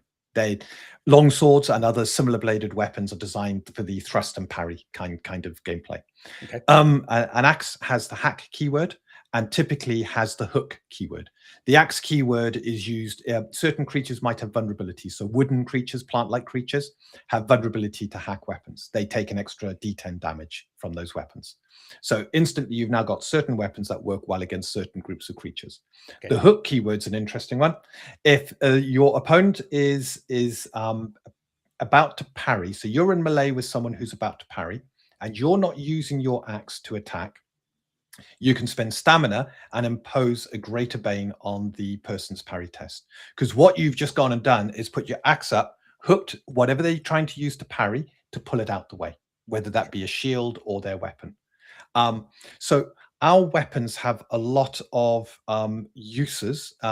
Spears with reach against large set and creatures. Receive, yeah. Yeah, you can set to receive a spear against large creatures. You can dig up so you get bonus damage because most large creatures are vulnerable. And you see that in Lord of the Rings when they're fighting in Moria against the cave troll, and they use a load of long spears to stab up at the creature, and it's incredibly effective.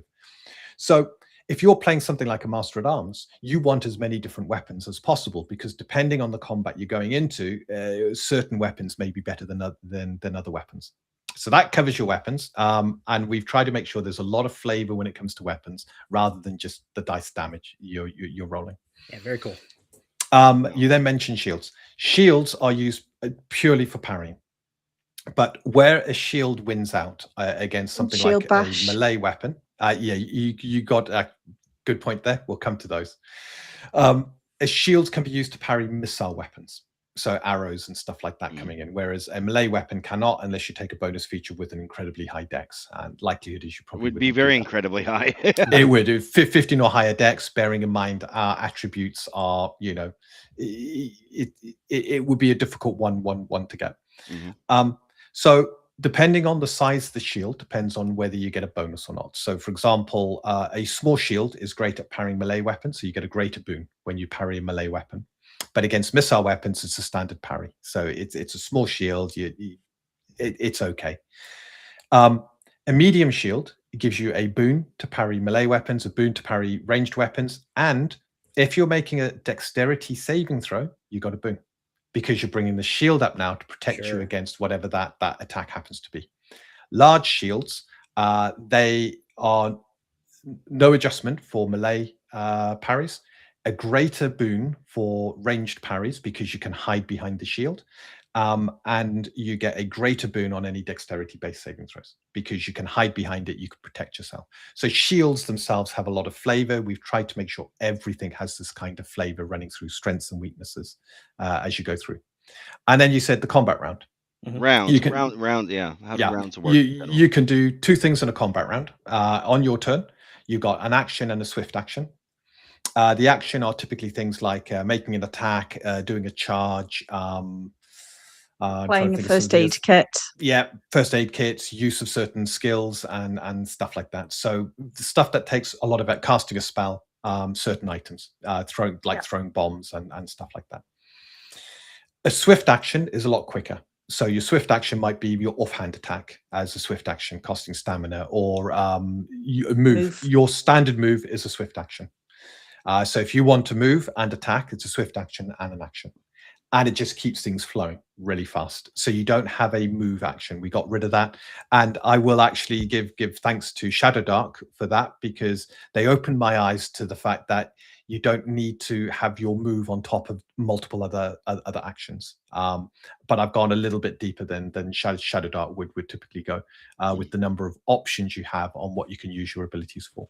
So there's a lot of bonus features that would use either a swift action or an action, of which Vicky, you mentioned one of them, the Shield Bash, which allows you to use your swift action to make a push attempt against an opponent in melee.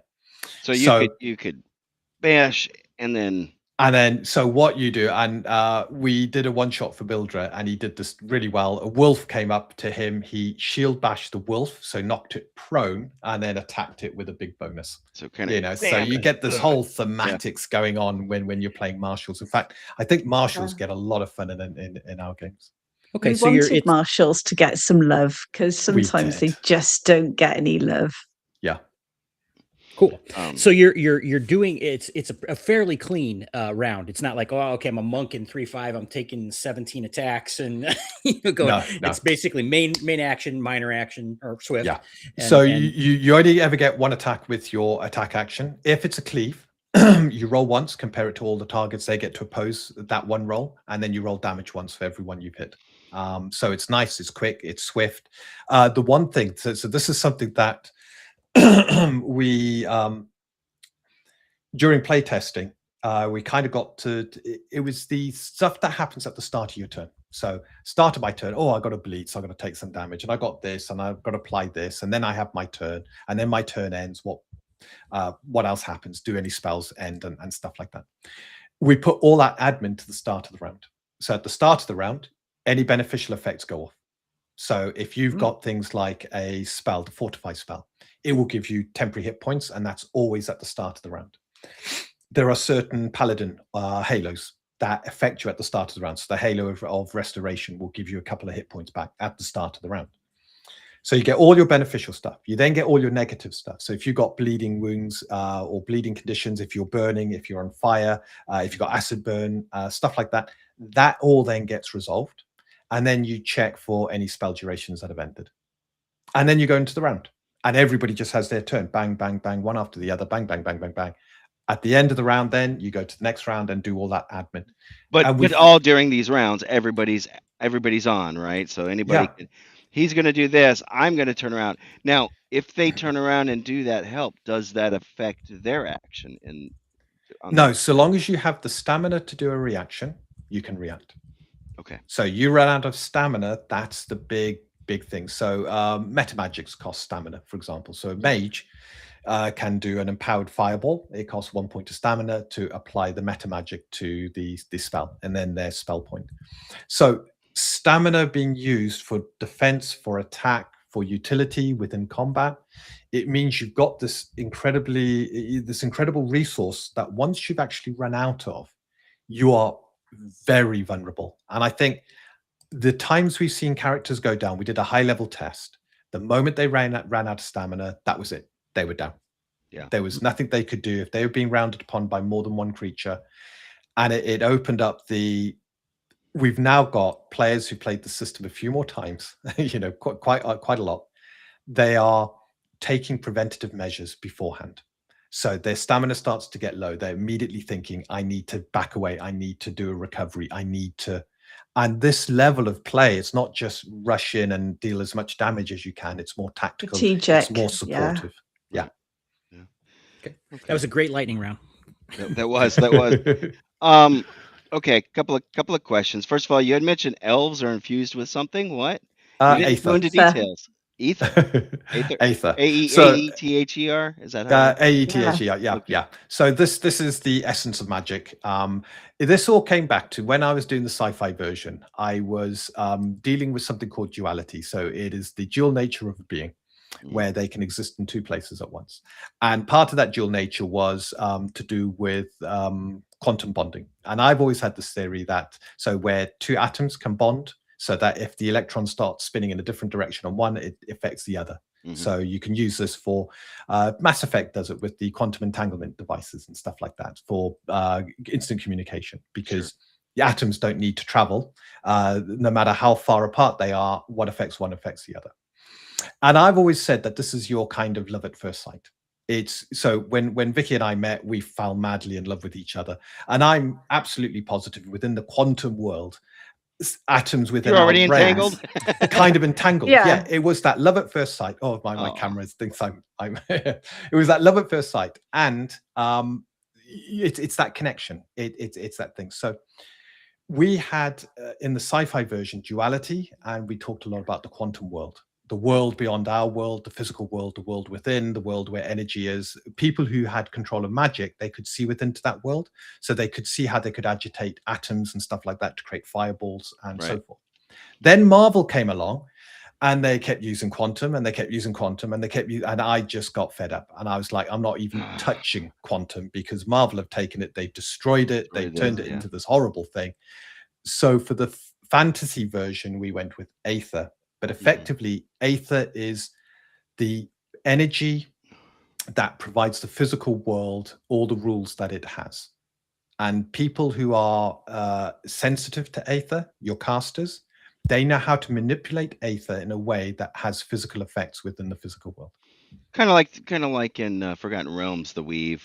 Especially, yeah, it's similar to that. Yeah. The weave, and they had the shadow weave too. So I don't know if you have something on the opposite side of Aether. Yeah. So Aether is split into a sphere with elemental in the middle. So you got your earth, fire, water, air. You go to a positive at the top, a negative at the bottom. So as you go into the positive, it's like radiance and diamond and stuff like that. It's like North and South Pole. Yeah. Absolutely. And as you go to the bottom, it's dust and decay and stuff like that. So you've got this kind of sphere.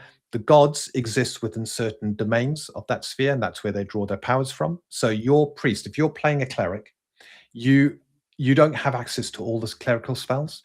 You have access to the spheres of power that your god has. So each cleric is actually very different from each other. Makes them unique. Yeah, it makes them incredibly unique. And with us not having certain spells that you absolutely have to survive, like healing, it gives us greater flexibility to really flavor these spheres and make clerics actually, depending on what kind of cleric you go, you can bring something very unique to the table. Yeah. It's the same with our mages. It's the same with our mages, because the mages actually have schools that they're split into schools, and you can't take opposing schools. No. So if you're an abjurer, you got the generalist, you don't get mage, invocation. But yeah. Okay. What about healing potions? Everybody likes to buy healing potions. They don't exist. They don't exist. Okay. No healing potions. Just a drink of water and a breath of fresh air, right? Yep. You have to take, but the difference being is that you've got first aid kits. Yeah. So what you can do is you can actually have a first aid kit, and if you like, that's what you're doing. You're actually applying something in order to help yourself. Mm-hmm. Yeah. So it's a little bit more realistic than just quaffing a potion. But we have got, so because you've got the herbalism skill, because you've got alchemy skill, you can create different things, and you can create them whilst you're adventuring. Can you craft magic? Yes, you can. Yes. There's a spell, enchant an item. And so long as you know the pattern of an enchantment, you can, whilst you're adventuring, cast it onto an item. I effectively enchant that item. Davina, I almost said Gatorade. Yes. I don't know. I presume you guys have Gatorade over there. I know there's something similar that you have. I think there's something similar. I think Gatorade, I think the similar thing would probably be, is it Iron Brew or something like that? I think that might be the Do not offend every Scottish person in this country, thank you very much, by associating anything like Gatorade with Iron Brew, because they'll get very upset. No, I think I don't know if I suppose a Lucasade would be the closest. There's some orange drink possibly. that I've seen. Yeah, it's an orange drink. I follow some of the Gatorade Gatorade comes in lots of colors and flavors now, but the green one is the original one that was developed at the University of Florida for American football teams, the American football players, the college team, that the Gators, and then somebody said, "Oh, we should sell this." But at any rate, Lucasade, I reckon, is the closest. Yeah. Cam, you got anything else? Because I know you're getting real close. We could easily spend another couple hours on this. One last question before I go. Well, and let me just say, I loved having both of you on. Would love to hear more. Would love to do one of your one shots if you find a slot open. Absolutely. Definitely. Yeah. But last question is wounds. How persistent are wounds when you get one? Are these things that stay around for days, weeks? It depends on your constitution. When you're wounded, once you've had a rest, so an overnight rest, you get a system shock saving throw. And if you pass that, you can eliminate 1 wound. So if you've got 4 wounds, you go down to 3. If someone's got the healing skill and a healing kit, they can provide long-term care to give you a bonus to that saving throw. It has been known, I think one of our players was up to 4 wounds, and it took something like 14 days to fully heal from those 4 wounds. Or you can be really comes down lucky. to your constitution. Yeah. Yeah. Okay. Yeah, I can't wait for you to have a something for us and Cam, for Cam and myself to read. And I'm sure you will soon. Which we will. Yeah. Which is what's your target date? When are you planning on releasing? When are you going? When is this going to be available? Because I know it's coming soon, and we know how things are. Well, you see, it was coming so soon. It was going to be next week, but life threw us some very noisy curveballs with our cats who were telling us off. But life threw us some curveballs. We're doing a few things for the first time. Yeah. So we're doing layouts for the first time. We're doing editing for the first time. And where we thought it would take us this length of time, and there's only the 2 of us, and I work full time, it's taking us a bit longer. So we've actually made the decision, instead of announcing when we think we're going to get it done, we're going to take the following approach. We're going to get it done. We are then going to provide it to certain YouTubers. Hello. Like yourselves. So you'll get advanced copies.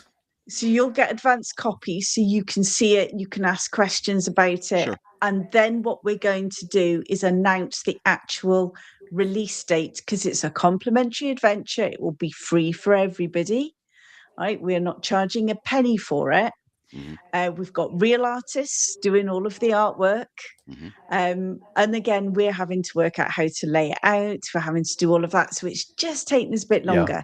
Yeah. So there's been some real life stuff that's kind of gotten in the way and delayed things massively, on top. Yeah. So yeah, we just had to roll with the punches. No, in the whole on again, off again tariffs and this and that and the other thing, you know, how are you planning on printing it versus, you know, because some people are doing the drive-through, of course, which makes it easy that people can order it.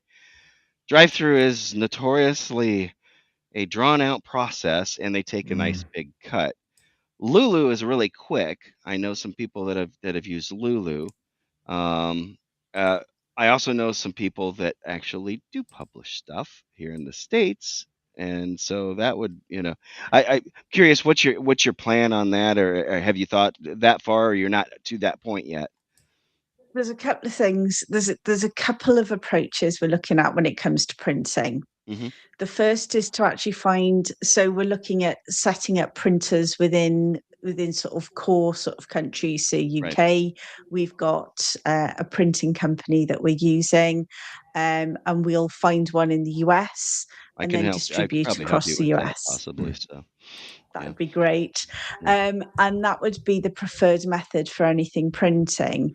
We have got some stuff at the moment on drive-through, which is the map stamps that Dean did for Incarnate. But I'm and this is going to make everybody laugh, I'm very particular. When it comes to our books, at the point where we're releasing our books, they're going to be stitch bound, they're going to be quality. This is something we want to persist. This isn't a flash in the pan, we're getting it out and then we're going to go do something totally different. We have got a timeline of stuff that we've got planned coming out over the next 20 years. We plan to be doing this in our 70s, as long as, you know, life hasn't gone and bumped us off. This is what we want to do. And we've got Kaseya. We're only releasing the first part of that world. And because Dean's actually done all of the prep work for everything we want for Untold Destiny Origins, which is the sci-fi version. We've got that in the pipeline as well. So this is about having that longevity. We're not looking at changing rules and having a second edition with completely different rules to our first edition. The rules are planning to stay static, but what we have got is a whole timeline of things that we're going to be doing over the years. And we're looking at doing around 2 adventure modules a year, unless we find that we can only actually do one with the 2 of us. So yeah, we've got, so the first thing we're releasing is an adventure module. It's going to have adventure module, condensed rules, everything you need to play the game, 8 pre-gen characters, maps. It will all be, because it's free, there will be some that will be printing, but we're not going to have masses of those because it's free. But that's all going to be it's only the the first level of it's a first of a massive adventure. It's a snapshot. We're looking to then have condensed rules soon after, so you can create characters of one of the 8 pre-gens, so you can actually create your own and see what that process is like. Possibly in a digest, maybe a digest size or something portable, or something like that. Have you thought about that? Yeah. We're still sort of chewing through everything that we're planning to do, but our adventure now is so close that we can touch it. You know, it's been written for a while now. It's going through its editing. We're placing artwork. That's where we are. So artworks come in. My buddy Agile Monk, he said he can help you too, and fantastic. He and I might be thinking of the same person. So we'll talk offline about that. In the meantime, I do want to make sure that everybody, and he just gave a $5 super chat, which has got to be on Sci-Fi for Me TV. So if you're subscribed to Sci-Fi for Me TV, I'd also appreciate it if you go over to Tennessee Tabletop Tavern and follow me.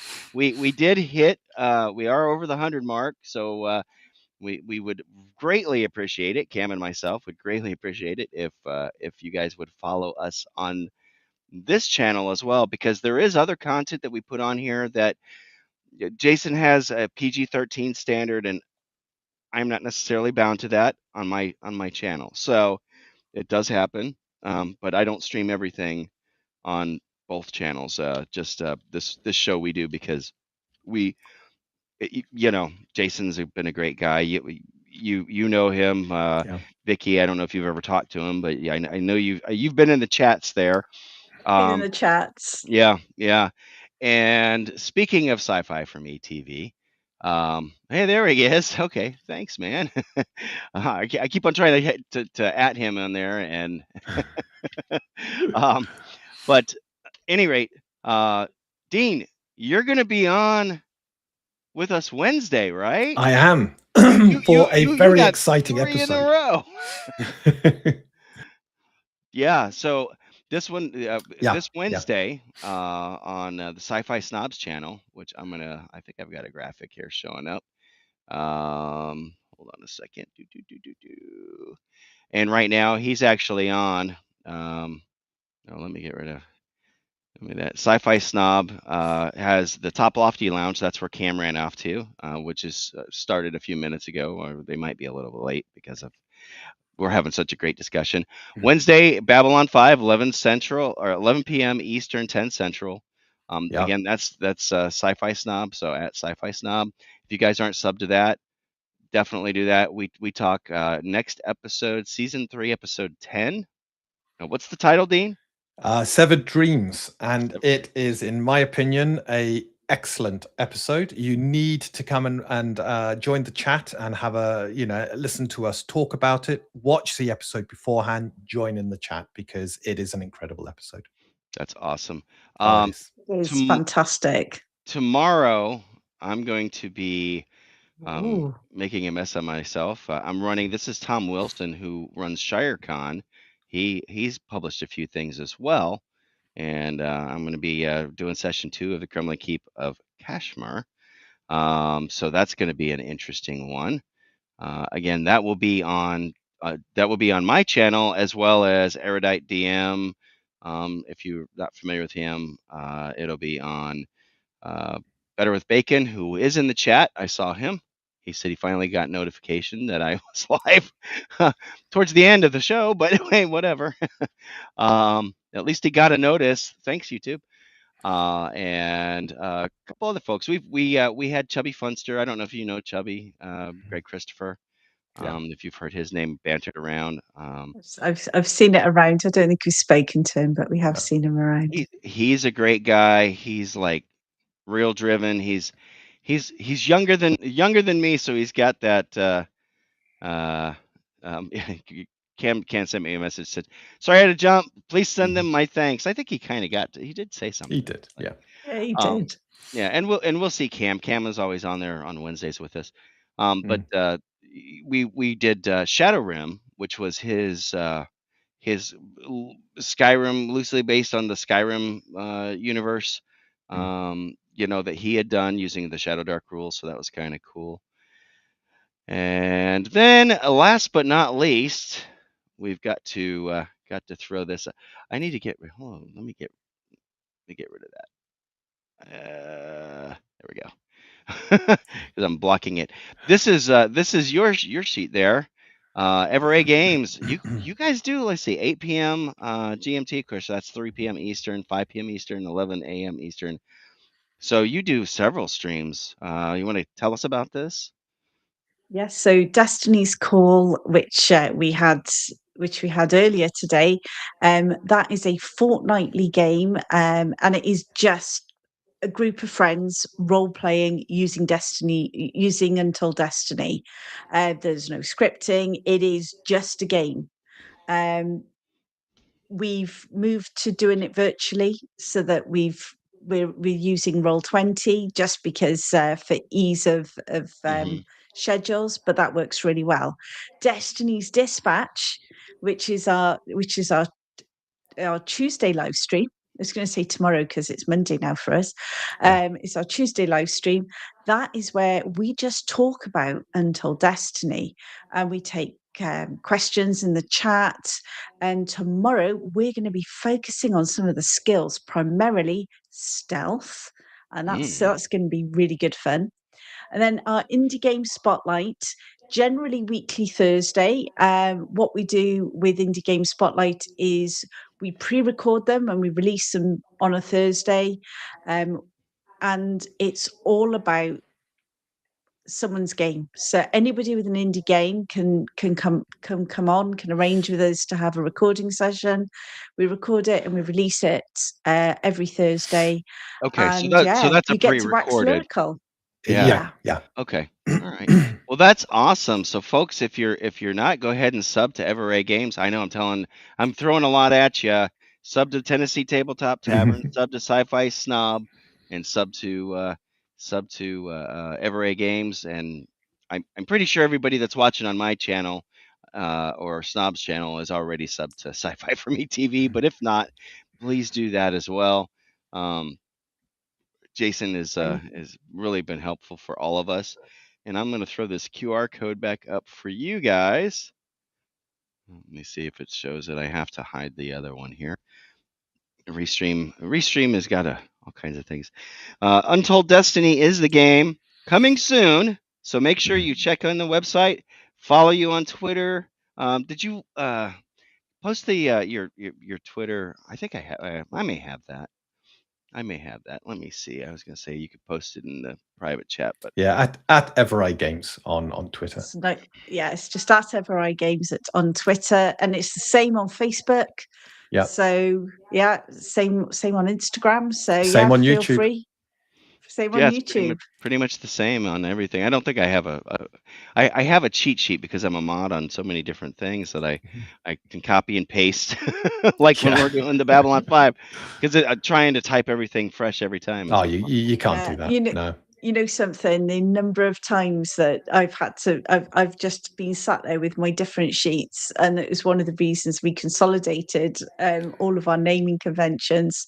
Because when we first started out, we made mistakes and we called it just Untold Destiny. We forgot about our actual name of what we're doing, which is Everae Games, because the more we do and the more we publish.